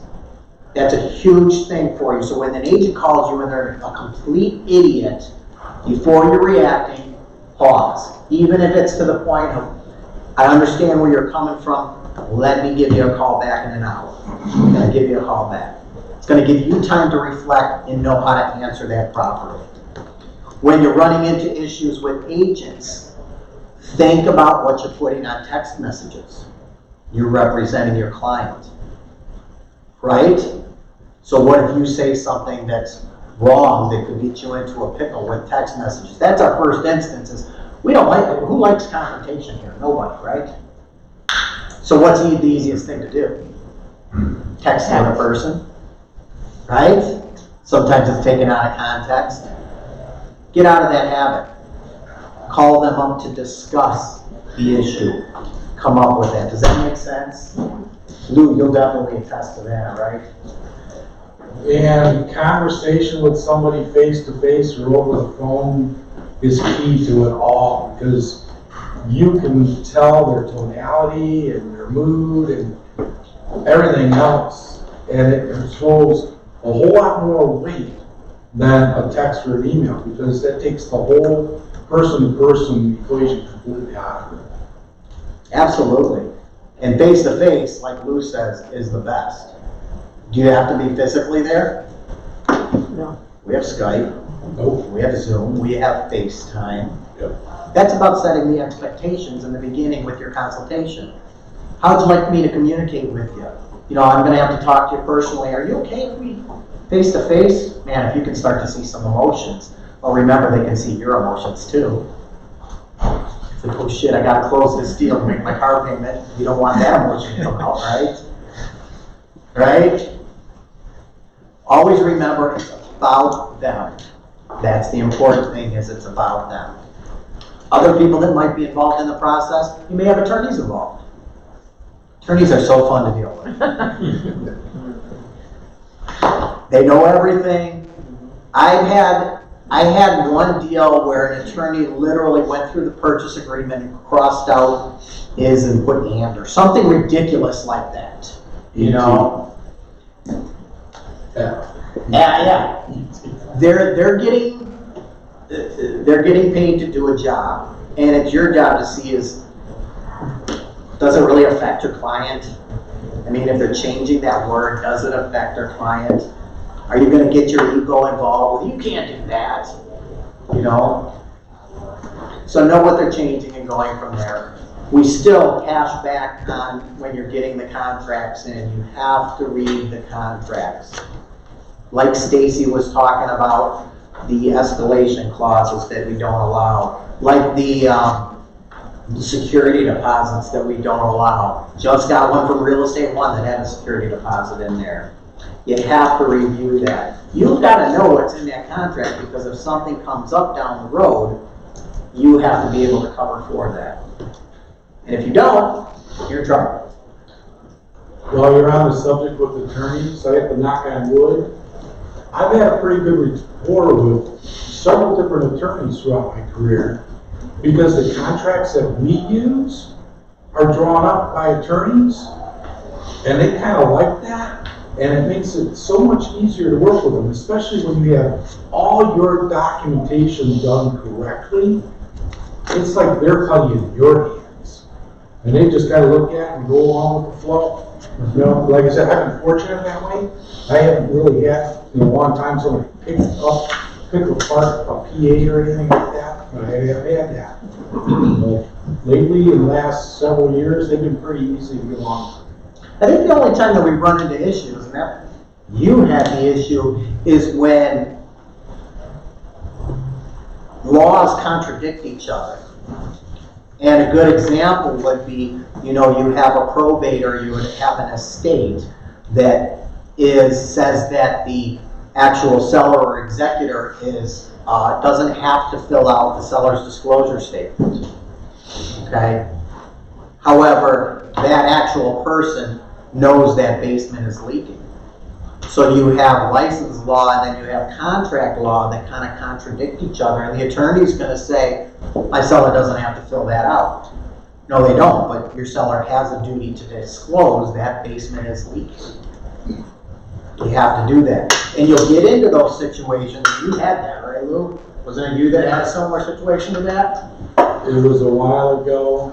Unfortunately, you have to go with what the attorney wants. Because they're the ones that kind of control things. Then you have real estate law.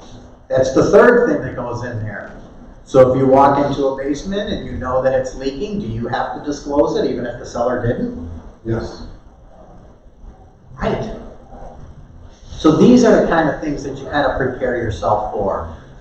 So we go through the actual basic steps of everything. You get an offer, it's either accepted, rejected, or counter-offered. Everything that you do at that point, remember, should be done in writing. A big mistake that agents make, huge, write it down, is you get an offer, then the agent says, yeah, we're going to counter-offer you to this and this and that. And then you're so happy and you're going to call your buyer up and they're going to be cool with that and blah, blah, blah. And then something else happens with that deal. Another offer comes in. The seller changes their mind. You know, communicate with your client. Get the buyer back on the phone. Okay, it looks like they're going to counteroffer you. Remember, nothing's good until it's in writing. I can tell you what they're kind of thinking, but until we have it in writing, we don't know for sure. On either end. Always use that. Until we have it in writing, nothing is set in stone. Okay? We go through our inspections. We talked about that.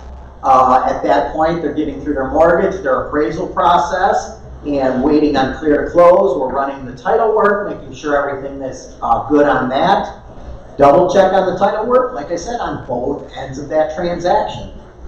Read it. You have any questions? You have a title company next door. What does this mean? Even if it's somebody else's title work that they sent you, you're going to get both sides of the title work. What does this mean? Ask them next door. They'll explain it to you. Dig deeper if you have to. Avoid the issues ahead of time. Yeah. Sorry, with regards to this chart, should appraisal be in between inspection and clear title? It It's depends. not there, so I wasn't sure like if this is from the seller side. Yeah, it really depends. I mean, for me, if it's my buyer, I usually don't want that appraisal going until after the home inspection. If it's my seller and I see the appraisal is scheduled, I will do a courtesy call to the other agent. You've got to work with these people. And I'll say, hey, I just want to give you a heads up that they did schedule the appraisal for such and such date. Boom, I'll stop it there. I'm not going to say, do you want me to postpone it? Do you want me to do this? Do you want me to do that? If they say, oh crap, we want to wait till after the inspection. Okay, you know, we're working together as a team. I just want to let you know that it isn't, it was scheduled. If you reschedule it, they'll let us know. Yeah. Are appraisers ever open to having their appraisal changed if you disagree with it? Very, very, very rare. The one piece of the puzzle that's missing after the foreclosures hit was they did a really good thing by, each mortgage company has to hire another company that hires the appraisal, and it's called an asset management company, or? Is it an asset management? Yeah, thank you. Asset management company. The bank cannot talk to the appraiser. They have to talk to the asset management company, which is great. You know, it avoids the fraud. It avoids me having Lou, my appraiser buddy, hey, this is what I need out of here. It alleviates that. The part that they miss is there's nobody that kind of oversees that if there's a dispute. There should be like an appraisal guide for each company or something. There should be a way to do that, but the ultimate decision right now rests on the appraiser if they're going to make an adjustment. Things that you have going against them is they've got certain standards and criteria to meet. I don't know if it's accurate, but I heard that there's kind of like a strike rule, and if they hit 3 or 4 strikes, they may be booted out of that asset management company. And a strike would be that they actually change to the appraisal based on the information that they have. The only way that you really can change an appraisal is if there is new data to support your value, from what I've seen. So let's say you have a deal that has dragged on forever. We were waiting on taxes. Good example. And we're hitting the 60, 90 day mark. The appraisal comes in, originally it came in a little bit low, but now we're 60, 90 days into it, and there's some new sales that are in there. Well, the buyer can pay for a appraisal rewrite, is what I think they call it, and the appraiser can use those comparables at that point. There's new data, then it's there. If there's erroneous errors, then you may have a shot at that. Everybody's human. You know, maybe that you pull up that appraisal and you're like, this is not pictures of the house.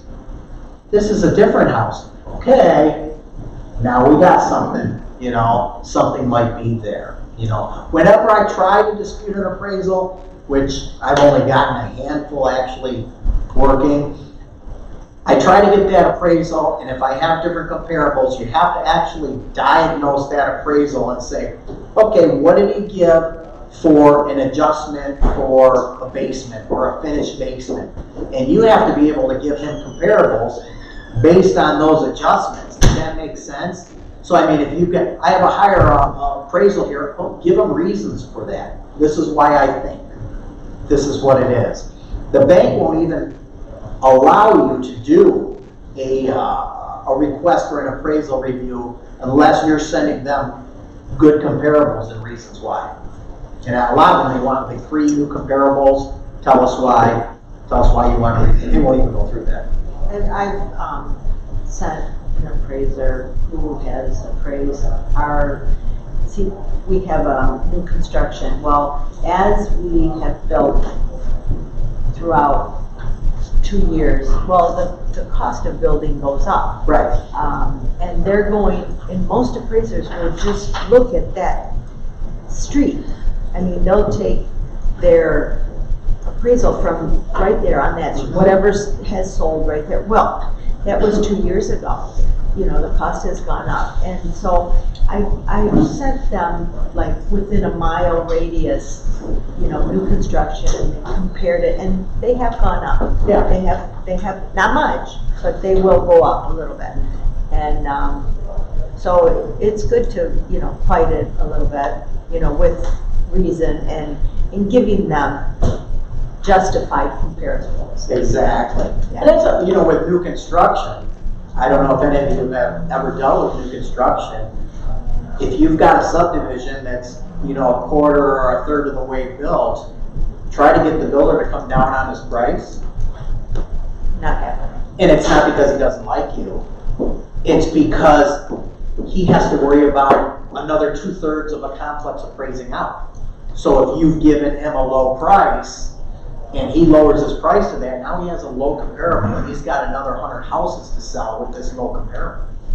I think that just happened. We just bought one. And so, because they took we took money off, we were able to give my commission and everything, and and all that.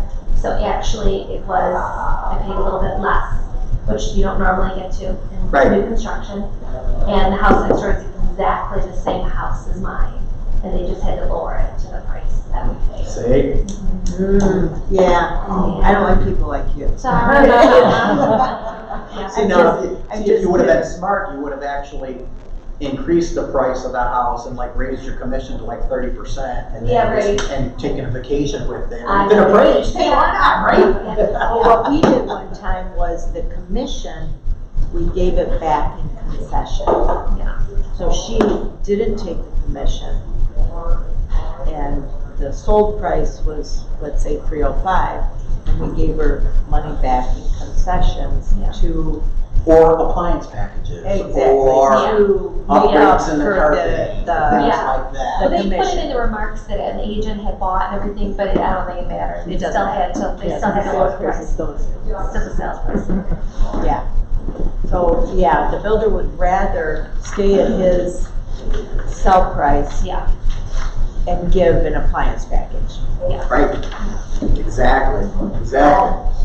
Yeah. Yes, Do we have anything in the near future where we might have a couple of appraisers coming in here and teach a class on basic appraisals on how we can understand how and why they do appraisals and things like that? yeah, absolutely. I think we're looking at, after family reunion, March, we're gonna have a new series of our different vendors that are gonna be coming in and things like that.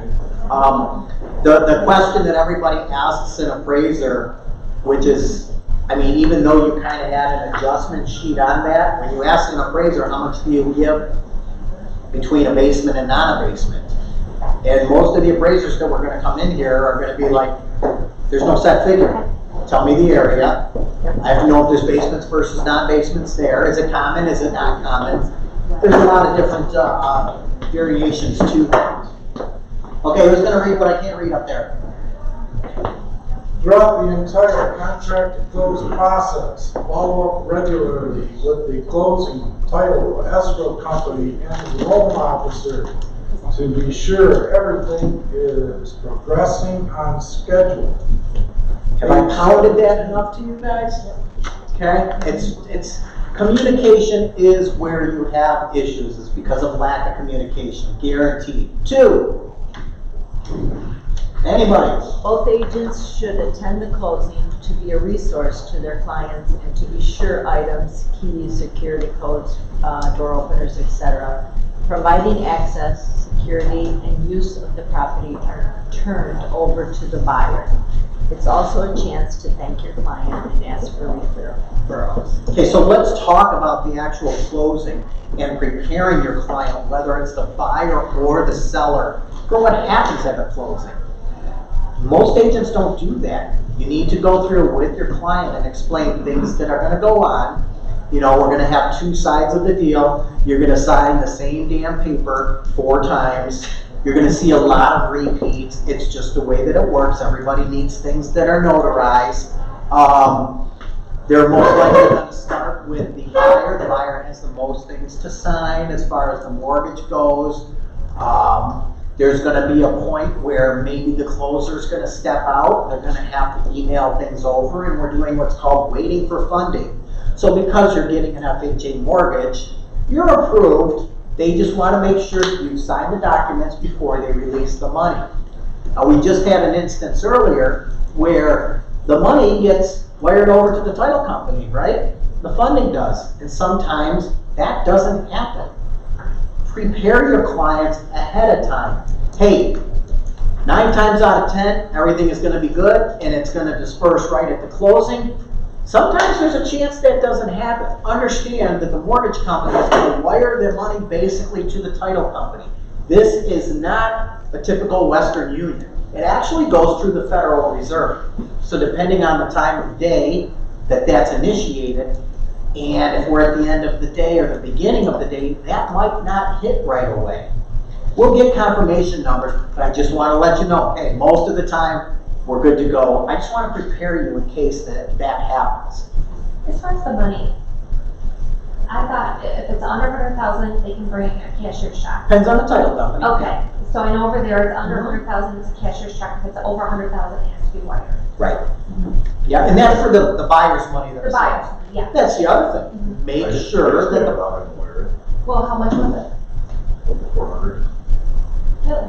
Yeah. I said, there's so much fraud or wiring. Depends on the title. It depends on the title. That Yep. they just, they allowed me to bring a cashier's check. Okay. Depends on the title company. Okay.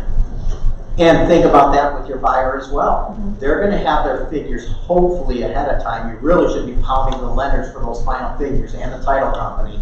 That's really when you're involved, because they're so busy at the end of the month and you wanna make sure everything that's going smooth. Get your buyer to wire that money as soon as they can. The day of is kind of scary a little bit. You know, you've got to deal with their wire and you've got to deal with another person's wire. Okay? Think about if you're closing something right after that, your seller is buying something. Make sure there's enough time that's built in there. You know, I don't like to do same day closings anymore because of the delays with everything. It used to be great. Let's buy a home, let's sell a home, let's buy a home the same day. I don't like to do that anymore. What if that wire is held up? What if things are held up? I like to try to build a day or so in there. Sometimes you can't because of occupancy, and I understand that. Just try to cushion it ahead of time. Well, I don't know, because we just went through this. So when we did it, luckily we did have to wait a couple days to buy our house because we were putting so much down on our house. It had to clear in the bank, and that takes a few days, and they would not release that until that money cleared. Thank you for bringing that up. I didn't even think about that. Yeah. So what can you do to alleviate that? To where, yeah, some banks will take X amount of times to clear it, even if it's wired in. Yeah. Well, here's a solution.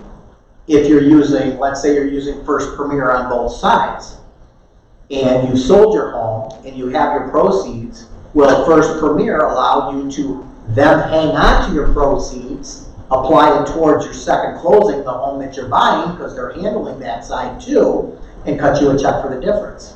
I never thought of that, but yeah. Right? Yeah. Yeah, we just had that last summer. My client closed at First Premier Title. They were moving up in the Alpena area. First Premier Title wrote the check out to Thumb Real estate. Title Company. Yeah. And they just took the check to the title company and they closed that deal, and then that title company just gave them the difference back. So you can look at that way too. Coordinate with your title companies with all of that. But take it back. First Premier Title didn't give the check to the client. They wired the whole entire check to that title company. Gotcha. Okay, so they got it immediately. And then that title company. The title companies don't have holds on their bank accounts. Yeah. Money's there, money's there. Yeah. Yeah. That's good. I never thought. So you can do it that way, title company to title company. Yeah. Right. That's the easiest way. All right. And the coolest one. When do you think a good time to ask for referrals at a closing is? Always. When they're happiest, when they get the keys. You get the keys. I tend to, you're at a closing and you've got that awkward 15 minutes when they're making copies. Yep. That's when I'm following up with, what was garbage day? What's this? Hey, you mentioned Aunt Sue was looking to buy. You know, that's when I'm kind of bringing that up at that point. You know, that's a really good time to do that. Okay, checklist that you love. Do you guys have closing checklists? I gave them to one of the teachers here, and I know he emailed whoever. Perfect. Probably Matthias. Then Matthias is at the. No. Kevin. Yeah, I got it. You guys got those? I got it. Thank Yeah, you. so take those and start modifying those to what you need. Remember, these are all going to be put into command. So you need to have your outline, let's call it an outline of what you do through all of these processes. And from there, we transfer it all into command so everything moves smooth for you. Okay, so you'll have all of your checklists. Okay. Yeah. Yep. The transaction coordinator. What's that? I have a transaction coordinator, Grazia. Yeah. What is it though, and I know you said keep in touch with your buyer or seller, and I do that. Yeah. What else is there that I would need to know? Do I need to know all the steps? I think you should. Because Grazia is going to take care of most of it. However, if there's an issue and you get the call from your seller or your buyer, you may not know what's going on, but you know what that step was. Yeah. And at that point, oh, okay, I see what you're talking about. Let me get a hold of Grazia, let me find out on this, and I'll call you back. Yeah, for sure. Yes, sir. You and Carla just mentioned someone who gave you a checklist. Who was this? When Kevin had his class, Holly sent her checklist to Kevin and Kevin got them on. Yeah. Who sent this? Start with that. You have to make the checklist your own. There's gonna be basic things that everybody has to do.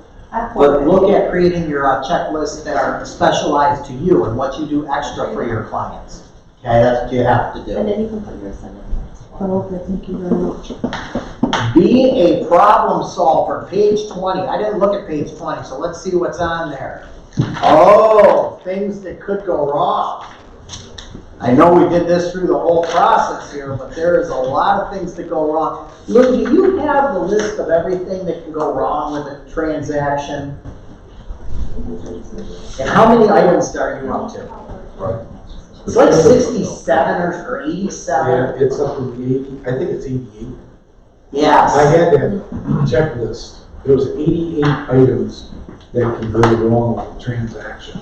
But that's not just at closing, that's throughout the whole. Throughout the whole thing, right. Yeah. Yeah, I'll look for that, that checklist, and I'll get that to you guys. That would be nice. Everything that can go wrong. And I don't have it anymore, but I'm gonna start re-including it into my buyer and seller packages and give that to the client. Hey, there's a lot of things that can go wrong between now and then. Here's what I've come up with so far. Here's 87 things. And I know exactly where mine's at.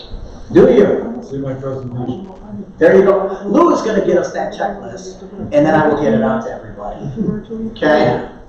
For sure? It's a couple Yeah. pages, yeah, I think it's a front and back side.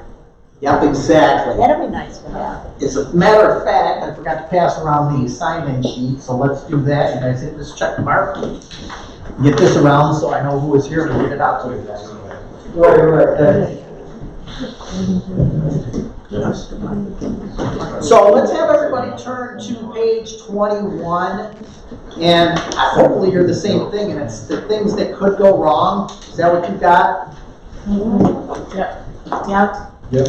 Okay, yeah, I didn't know if the pages matched up. So let's kind of go through a couple of these things and see what's really typical nowadays. You've got application delays, documentation problems. This should be nipped in the butt ahead of time when you're pre-qualifying that lender on how far along the process is with that buyer. Remember, the lender, they may be sticklers about everything. They may say, we can't give you any information. And you have to just tell that lender, listen, I've got 4 other offers, and it's really contingent on what information you give me as to what this buyer can go through. I understand you're legally bound on some things, but you have to give me something. I have to know something on here, okay? Credit issues. Generally speaking, even with the fakey pre-qualifications, the credit usually has been looked at in the beginning. That's from my experience. Things can pop up down the road. So you have a couple of different spots with issues. You have your credit yourself. Then you also have, they pull other reports. One of them is called CAVERS. There's another report, I can't remember what it's called, which is basically on the person themselves. Have they ever had tax liens or foreclosures, or is there something that's cross-referenced on their social security numbers that might not necessarily go on the credit report, okay? Think about things that, depending on your lender, as far as credit reports go, things that should be on the credit report, you would think as a consumer, that aren't. My brother went to buy a house a few years ago, a new construction, and his truck payment didn't show up on the credit. Why? Because he was working with Chrysler. That was part of his package. So it came out of his paycheck. It's a debt thing, right? Oh, right, right. So there's all kinds of different scenarios that we have as far as that goes.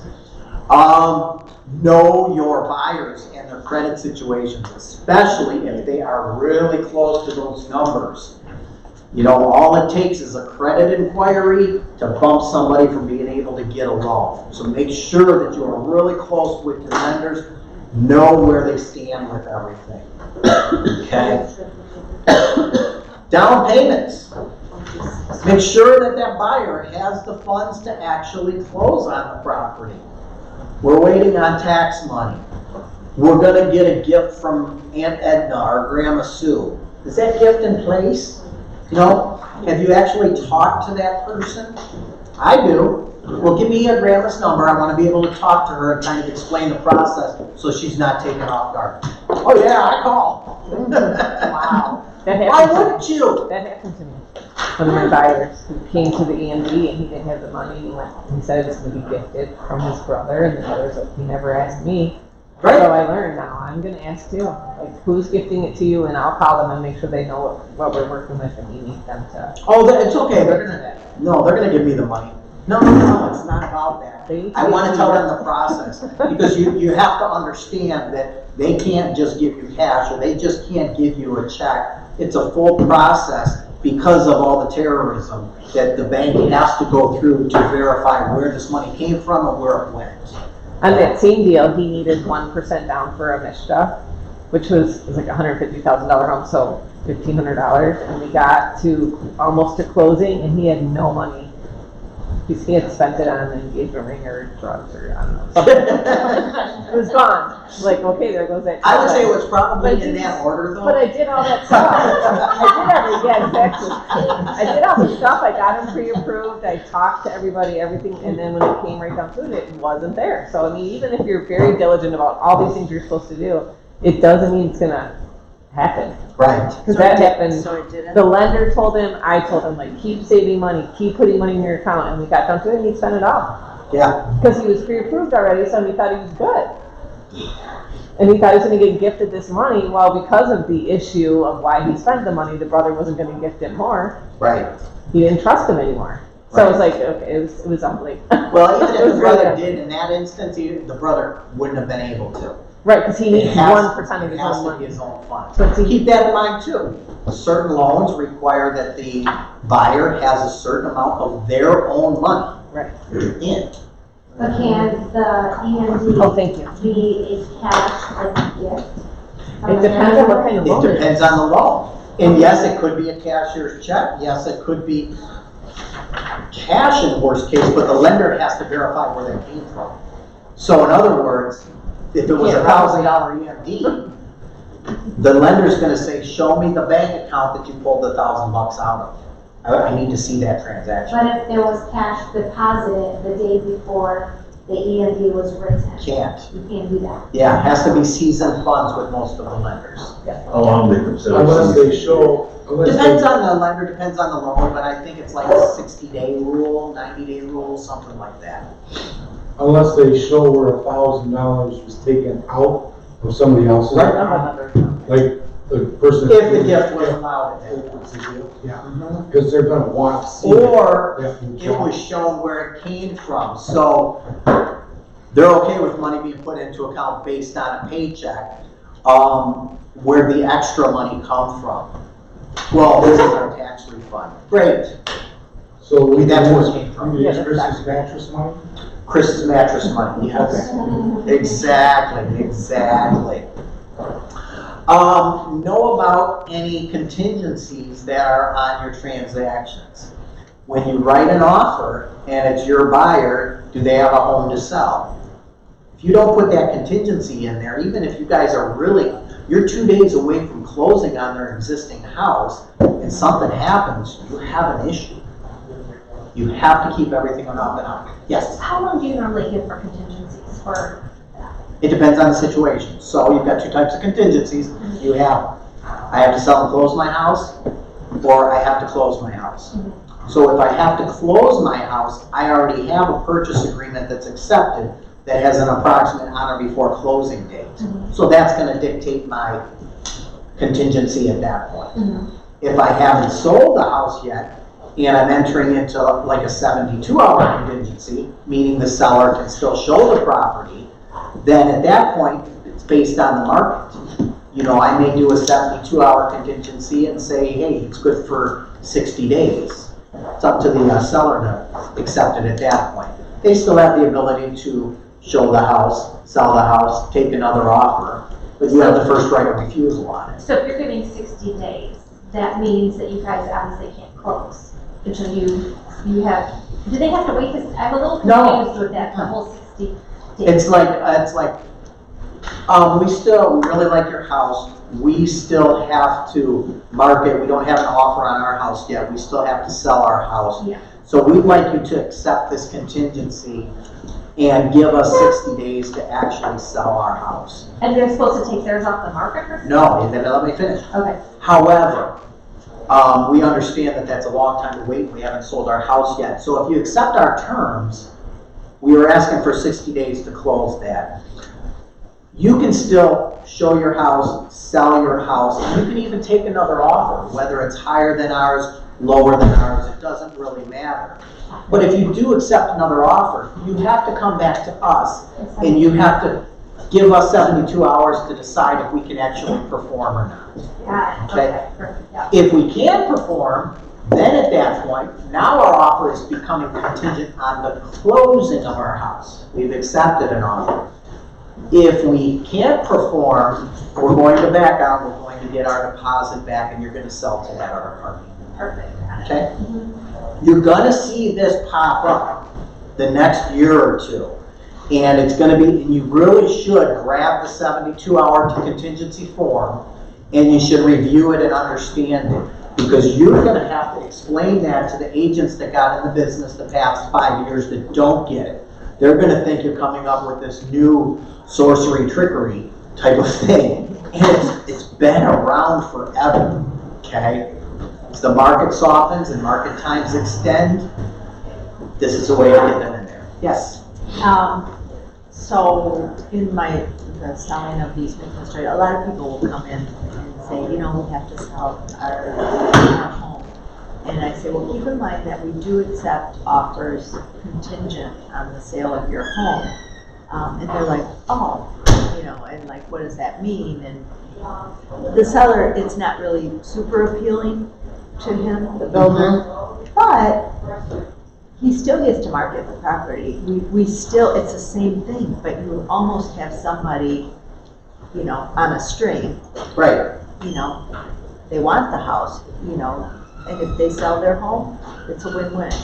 And in your situation, it's a little different because the builder has other houses that he's selling.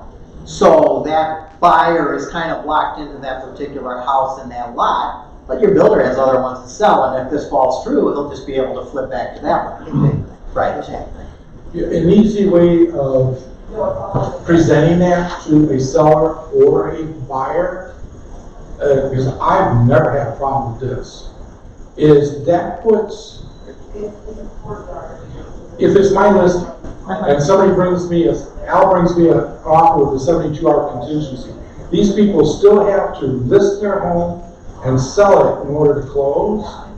I inform my client that actually we're in the driver's seat here, and that's advantageous to us, because Mr. Seller, we have an offer on the table. Yet I still get to market your property, and if we get another offer, then we give those people 3 days to perform, otherwise they have to step aside and let the new offer come in. So we're in a great position. And I can also say that too in a buyer's case, that we need to really try to work hard on this, because that seller can still market their property, and if they sell it to somebody else, we're out of the picture.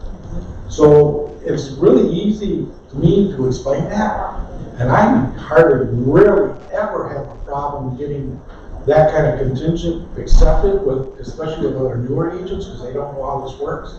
And it's easy to explain it to them, so, man, it puts your seller in the driver's seat, man. They got an offer on the table. If they don't sell it and we sell ours, it's a done deal anyways. A couple of points on when you do the 72-hour contingency. You've accepted it on your listing. At that point in the MLS, you do have to put, you know, where they have the listing exceptions, you do have to mark that as yes, there is an exception, and you have to put in the agent remarks that there's an accepted 72-hour contingency on this property, subject to that release. Do you have to mark it pending? No. I don't know, because if it's a 72 hour, then it's still an active listing. But make sure that But you're you have to letting put the it in agents know that you have to. You have to put it in the comments. I put it in the agent remarks. Agent remarks. Yep. Put in the listing exception is yes, and it's in the agent remarks at that point. You really have to know that 72-hour contingency form because there's a lot that's in there. Like, for example, if you have a buyer and you want to put in an offer on a 72-hour contingency, they haven't sold their house yet. You're getting ready to list it, or you just listed it, or whatever. When do you start the process for their new home? Do you do the home inspection right away? Do they spend the money on a home inspection on a home that they're not really locked in yet? Do they do do they start their mortgage? Do they start the appraisal? Do they pay for the appraisal? This is all things that you have to work out with that buyer ahead of time. And I've done it all different ways.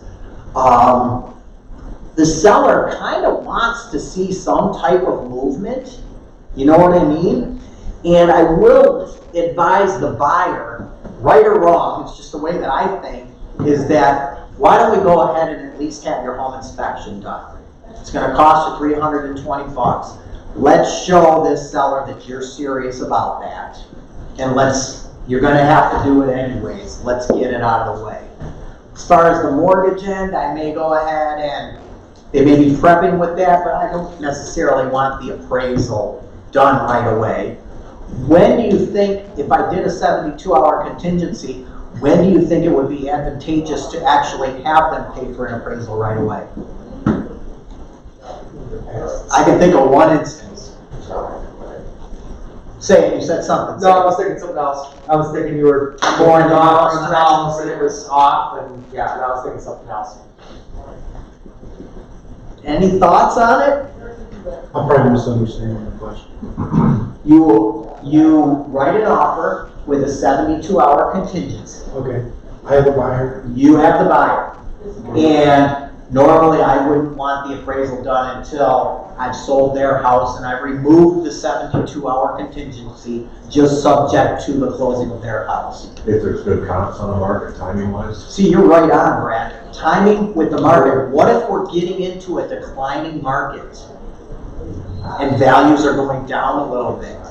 Would that be a good thing to say, hey, I know you really want the house, you know that we're dipping a little bit, you gotta be concerned with the appraisal.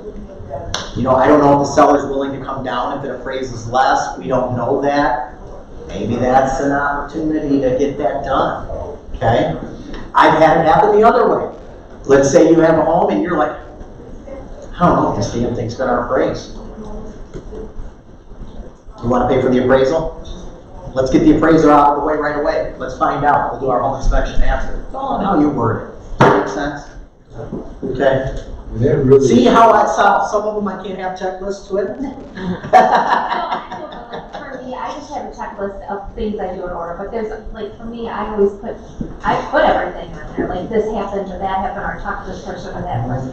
For me, that's right. I would be lost without a checklist. Yes. That's just me though. And that's really what you need to do through thanks for saying that, through your whole transaction, you need to be keeping track of everything that goes on. When you talk to somebody, when you text them, things like that. Yeah. And where would be a good place to do that? Where you I put it out. Come in! That's the answer for all of our questions. That's the answer for all of our Come in! I have a question too, Al. Yeah. If, let's just say same case scenario, you have the 72-hour contingency, they've already done an inspection and possibly an appraisal based on market. They own that information. Can they sell that to the new person if it doesn't?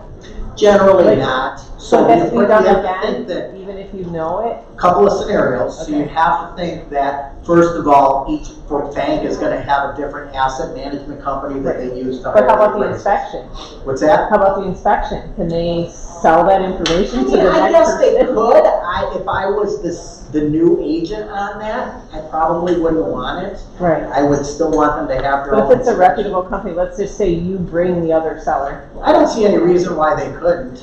I wouldn't offer that. Instead of having them pay the money again, Yeah. and you having them. Or maybe that seller using wants the to, same maybe one. that seller wants to buy that. That's what I mean, is that a possibility? Do you hook them together and Yep. say that, or as the agent, you just kind of have them Just kinda share an coordinate it. email and have? I've never had it happen, though. Never I had just it. hate to see them spend the money again if I'm gonna refer the same inspector.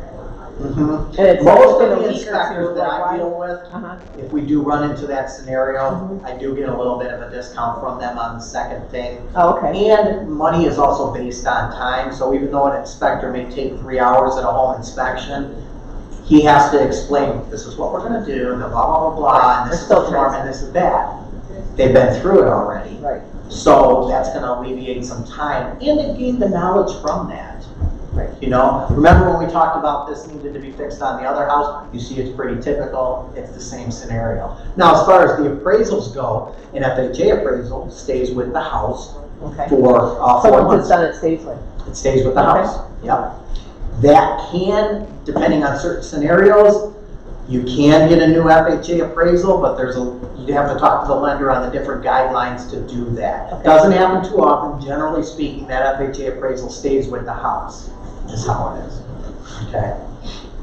And where the money goes, I don't know, I've never figured that out, now that you bring that up. So our first buyer pays for the FHA appraisal, and the deal falls apart, and FHA appraisal's there, and the second buyer pays for it, where'd the money? Lou, you got the answer? I don't have the answer. Yeah, I do. Because the FHA appraisal is stuck with the house, okay? The next buyer's lender will actually pay the previous buyer in one way or another, the appraisal fee, and then the appraisal gets transferred to the next buyer through FHA. See, all my deals close, so I've never had that happen. Yeah. Unfortunately, the last couple of years, I've had this happen to me twice. One was an FHA where it did get transferred, and the other one, I ended up having a buyer that lost their job, couldn't close on the deal.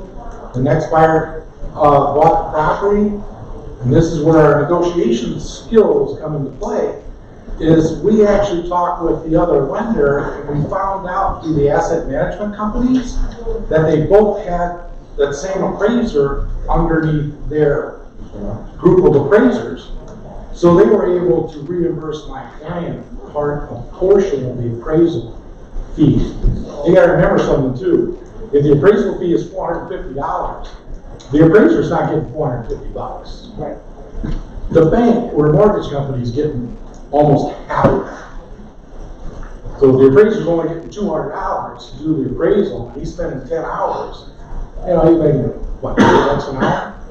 That's why it's hard to get appraisers to redo their appraisals, because they're not making any money. And they do, depending on the timing, they will actually charge more money on that second time because they do have to rewrite it with the new lender, and they may actually have to go out to the property and, you know, just do another walkthrough of the property. So they will do that. Okay. When you're actually at the closing, you know, when you're kind of in that downtime when they're making copies and all that good stuff, that's when you kind of want to update your records and get your information from the buyer and or your seller. Some of the information that you normally wouldn't have, like in Command, there is a smart plan for birthdays. Do you know what the birthday is? Not most people don't. I do now. Are you gonna ask? Yes. It's kind of weird, right? It should all be on there. Their license, driver's license. Thank you. The title company is making copies. They don't give you copies of the license, but you can peek. Yeah. Get you're the looking through birthday, it, so you it's can right put there. those into those plans. If you're friends with them on Facebook, usually you can tell what their birthdays are too. Depends, yeah, if Make they're sure it tells you. they got your Their birthday. birthday. Tells you everything. Yeah. Think about too, there's a smart plan on there for home anniversaries. Okay, so not only should you have your closing checklist, you have to have your post-closing checklist as well. You gotta update their address. You gotta put them on this mailer. You gotta add them to the smart plan for birthdays. You gotta add them to the smart plan for home anniversaries. Yes? Can you explain the smart plans a little bit? Like, how does it work, and do you have to pay for that, or? So, yes and no. So, Does everybody understand what a drip campaign is for you? Yes, I still think, I have it through the edge. Yeah, you probably still do. Okay, Yep. yeah. So a drip campaign, and you put a client on and it sends a periodic drips Yeah. from there. A smart campaign is a drip campaign plus extras. So a smart campaign is kind of like a automated checklist for you that you put a client on. So let's take, for example, an open house smart campaign. You meet a client at an open house, you put them on the smart campaign, all of a sudden the open house smart campaign triggers and it says, send them a text in 2 days, either manually or automatic. Okay, that's up to you to set up. In 3 days, give them a phone call. In 4 days, automatically email them out this. In 5 days, I'm off today there. In 5 days, make them a Facebook friend. So you've got manual things and automated things that happen. You ask for top costs. On the 6th day, automatically mail them this letter. Well, you've got the cost of the mailing as far as that goes. Or if you did automatic texting costs, I think, 1/2 cent each time it's done automatically. So that's where your costs come into play with that. Smart plans that are being developed are all going to be modifiable as well. So you're going to have your basic smart plans. You're going to have all of those that you'll be able to modify and custom tailor towards you. You'll be able to create your own. You'll be able to download other agents' smart plans. Maybe Jeff Glover has a really good follow-up system. You can be able to get into the marketplace, get his, modify it, do what you need to do. Your smart plan is also going to be if this, then that. So don't think of it as a this. It can be this. Are they looking to buy within the next year? Yes. No. Now it splits off. So you can have different triggers on that. Imagine when you get a contact and you put a contact in and command knows you put a contact in and automatically triggers a smart plan for you. Oh, this is my new contact smart plan. I gotta make sure I update this, I gotta update that. So with the smart plan, let's say you said for the birthday, will it, like with the drip campaign, obviously things are being sent to them like through email. Will it send them like a happy birthday or will it give me a reminder that it's their birthday? Yes, no, and both. Okay. How are you gonna set it up? So we have to set that up. Yeah, they have the basics. Well, the thing is that they have the basic setups. Don't stress over that because the basic stuff is there. Okay. And for somebody to go through, even when they turn on these smart plans and they go through to actually spend the time to set them all up, I think it's going to be kind of a waste. I think it's better off to see what they do. And then as you're doing transactions in business, you know what, normally I want to call them at that point. Let me modify that smart plan. You know what I mean? Just like what I told you guys with your checklist. Get them on paper. Don't sit there and put it all into command right now until we have the opportunities class. Do the work ahead of time to do that. You know, so you're not wasting time going through and trying to figure it out. Okay? Are the smart plans available on command? There is 8 that are available right now. Basic. That are basic. That are birthdays, open house follow-up. What did I say? What were the 2 that I just said? Birthdays, home anniversaries. There is a 36 touch. There's an 8x8 touch. I think a monthly touch. There is monthly neighborhood nurtures. So for your sellers and our buyers, where they can get market updates monthly. Bi-monthly, they have those. So you can get in and you can kind of see what's out there. And like I said, like we said in the beginning, create yourself as a contact. Put yourself on some smart plans so you can see what happens. Cool? We doing good? Getting paid. You should be reviewing with both clients the HUD settlement statement, your final closing statement.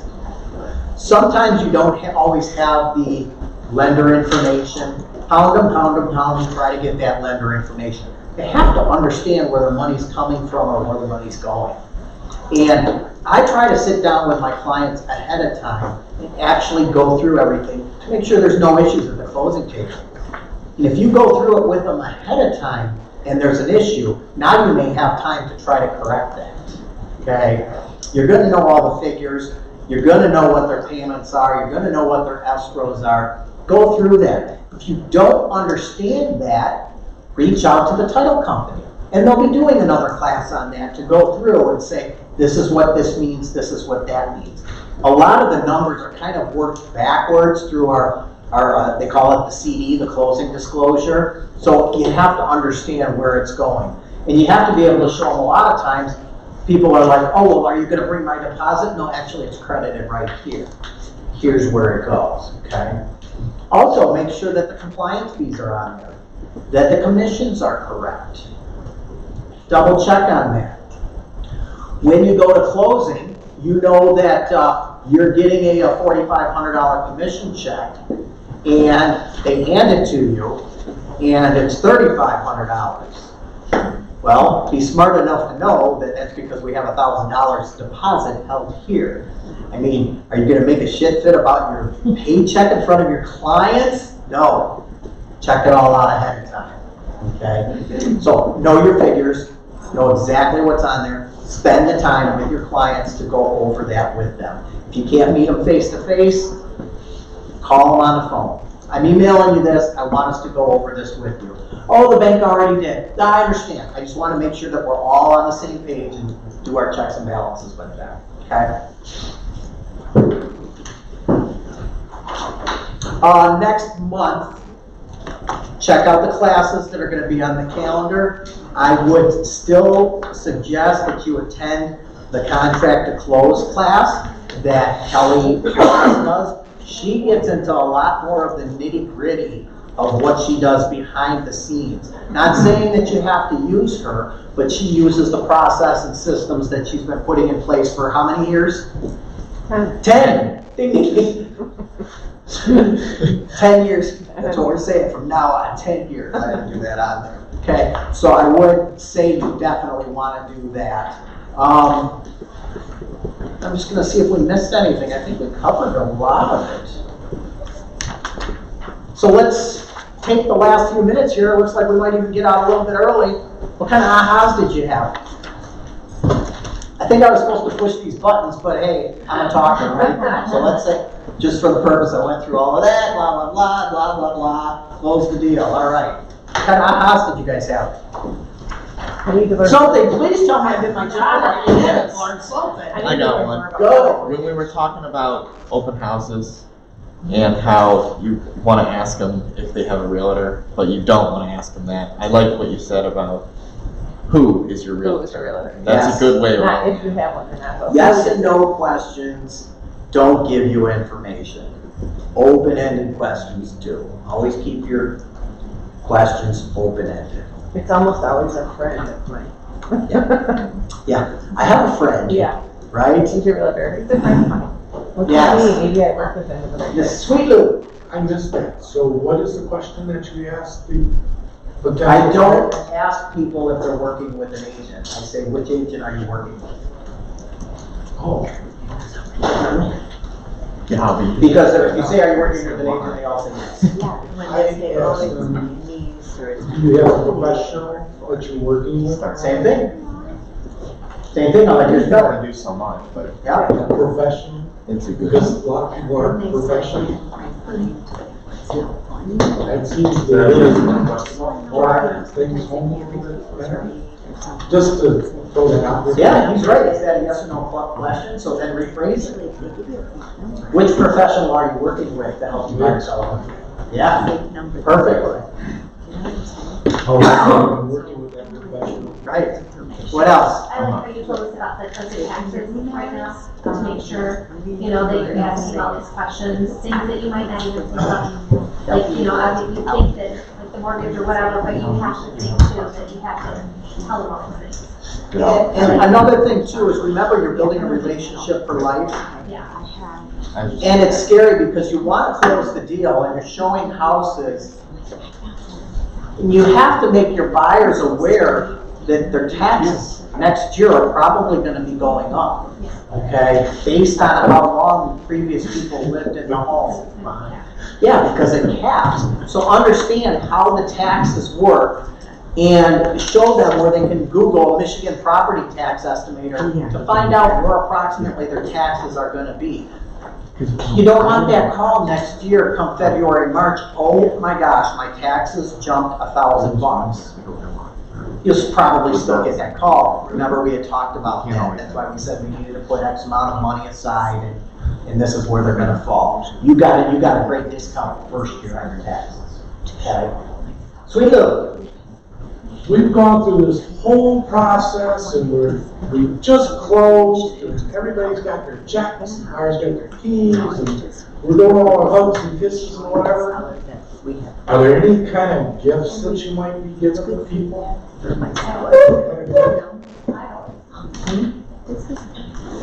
The gifts that you give them are, because by law, we can only give up to like $25 as a gift. I don't do it as gifts anymore. I do it as marketing. So I can go give them $150, $200, $300, you know, gift. But I think they put it on marketing for my tax purposes because it's got my name and my phone number on there. Yep, marketing is, try with your tax consultant, marketing is different than closing. To write it off. To write it off. Yeah. You ever write your taxes? So if I'm getting them cutlery or big cutting boards with their names and whatever on there, it also has my name and phone number on that. That's not a gift. That's marketing. And that falls into a different tax category. And with gifts, think about what kind of gifts that you're getting. I think most agents get into problems when they're not consistent with what they're doing. That's why we have a $295 processing transaction fee that's consistent unless you're across the board for all agents. Think about closing gifts. You can change them, but you should be consistent. So if this year you're giving out knives, you're giving out knives to everyone. Oh, you don't make it, I don't know, I've always made it kind of try to make it personal towards that person, you don't do that? I think you could if you were in the same range of pricing. Okay. Okay, because how come he got the $100 gift and you gave the single black female a $25 gift? Are you seeing what I'm getting? Or if you're consistent in a formula that you use based on. Absolutely, yep. You know, Anything over 200,000, this is what I give. Exactly. Okay, so Think you about can it. range Sure. the price amount of of sale. sale, Sure. right? Yeah, absolutely. You just have to be consistent. Think about if you have to go to court, what are you using to defend? I usually would do like. And if you ever have any question on any phrases, any wording that you're putting into something, just read it out loud to yourself and end it with the words "Your Honor." Does it make sense? Just on your own. Okay. What else? Anything else? I like that, the text message. Text, you know, the number to get a listing ticket or whatever. I need to know how to do that because I don't know where to even start. Perfect. That's, you said that's circle picks, right? Yep, But it's only if it's your list. It's only if it's your It listing. doesn't work if you're sitting somebody else's listing that's not. They still have it, okay? They can do that. So, I know we're digressing a little bit. You can actually, in circle picks, which I've done quite a bit, is that you can, the agent that's holding the home open can request from the listing agent, make me a co-listing agent in circle picks. It does not go into the MLS. But what that does is that opens it up to where if the flyer had Al, now it has Al and Brad on it. You see what I'm saying? So it's a really easy process. So if you are holding other people's open houses, most agents in here don't know how to do it. They're not going to care. Just say, hey, this is what I want to do so I can brand myself for this open house. And be able to use that. And then you're going to have access to it. It will actually put it on your social media as looking like you're listing. What if they don't have circle picks? Everybody has it. Everybody has it? Everybody has it. Whether they've set up their account or not, a tour is generated for every listing in the market center. But you have to pay for that, right? Nope. Everybody's listening. You have to pay separately to have other agents' listings posted to your site, and articles and things like that. But for your own listings, that's all done automatically. So even if you did nothing and you didn't set up your circle picks, guess what? A tour is created. There's a 24-hour information line on it. There's a text code, and it's being blasted on Keller Williams Lakeside social media. Speaking of texting, I like how you said to talk to agents. So try not to do everything for texting. Especially negotiating and counter offers, you do not do the texting. I learned that also. Yes. I've never liked, because it's just not my era. I just don't like texting. Yeah. So Right. I'll pick up the phone, and I thought, is that correct to do? Sometimes if you're on the other end, you want the texting. I had a scenario this year where I had a home for sale, and it was in Harbor Woods. You have to have a city inspection, so we had the city inspection done. Had a few items that they had to correct. Then the buyer and the buyer agent had the home inspection done, and they found foundation issues. So the buyer agent called me up and she said, "There's foundation issues," and I'm like, "Are you sure?" I said, "It didn't show up on the city inspection. They're pretty particular with that stuff." She says, "I know, I called the city up and I left a message for the inspector to find out why that wasn't on the inspection report." And I'm like, "You did what?" "What?" So I waited till the next day and she texted me for something, and I said, "That's when I used the text. Just for clarifications, are you telling me that you contacted the city about potential repairs, foundation issues from your thing?" And she's like, "Well, not quite like that, but yeah, I wanted to know why it wasn't up there." And I'm like, "Thank you very much."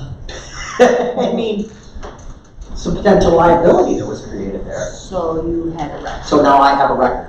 If you need a record, text. Or email. Right, or email.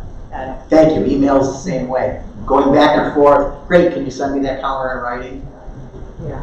Now they can use electronic signatures. I had a client in Florida, and there was a couple times that I was in her home with the guy who had to replace the dishwasher or whatever, and I always had her request that I do that on email and reply back to her just so I had record. Yeah. Yep. Even though I'm allowed to be in there, I still wanted everyone to know that I was there for that Perfect. particular thing. And I keep all those email records. Perfect. It's crazy, but you never know. God, I've always got something to do. So I got a deal going on with Nick.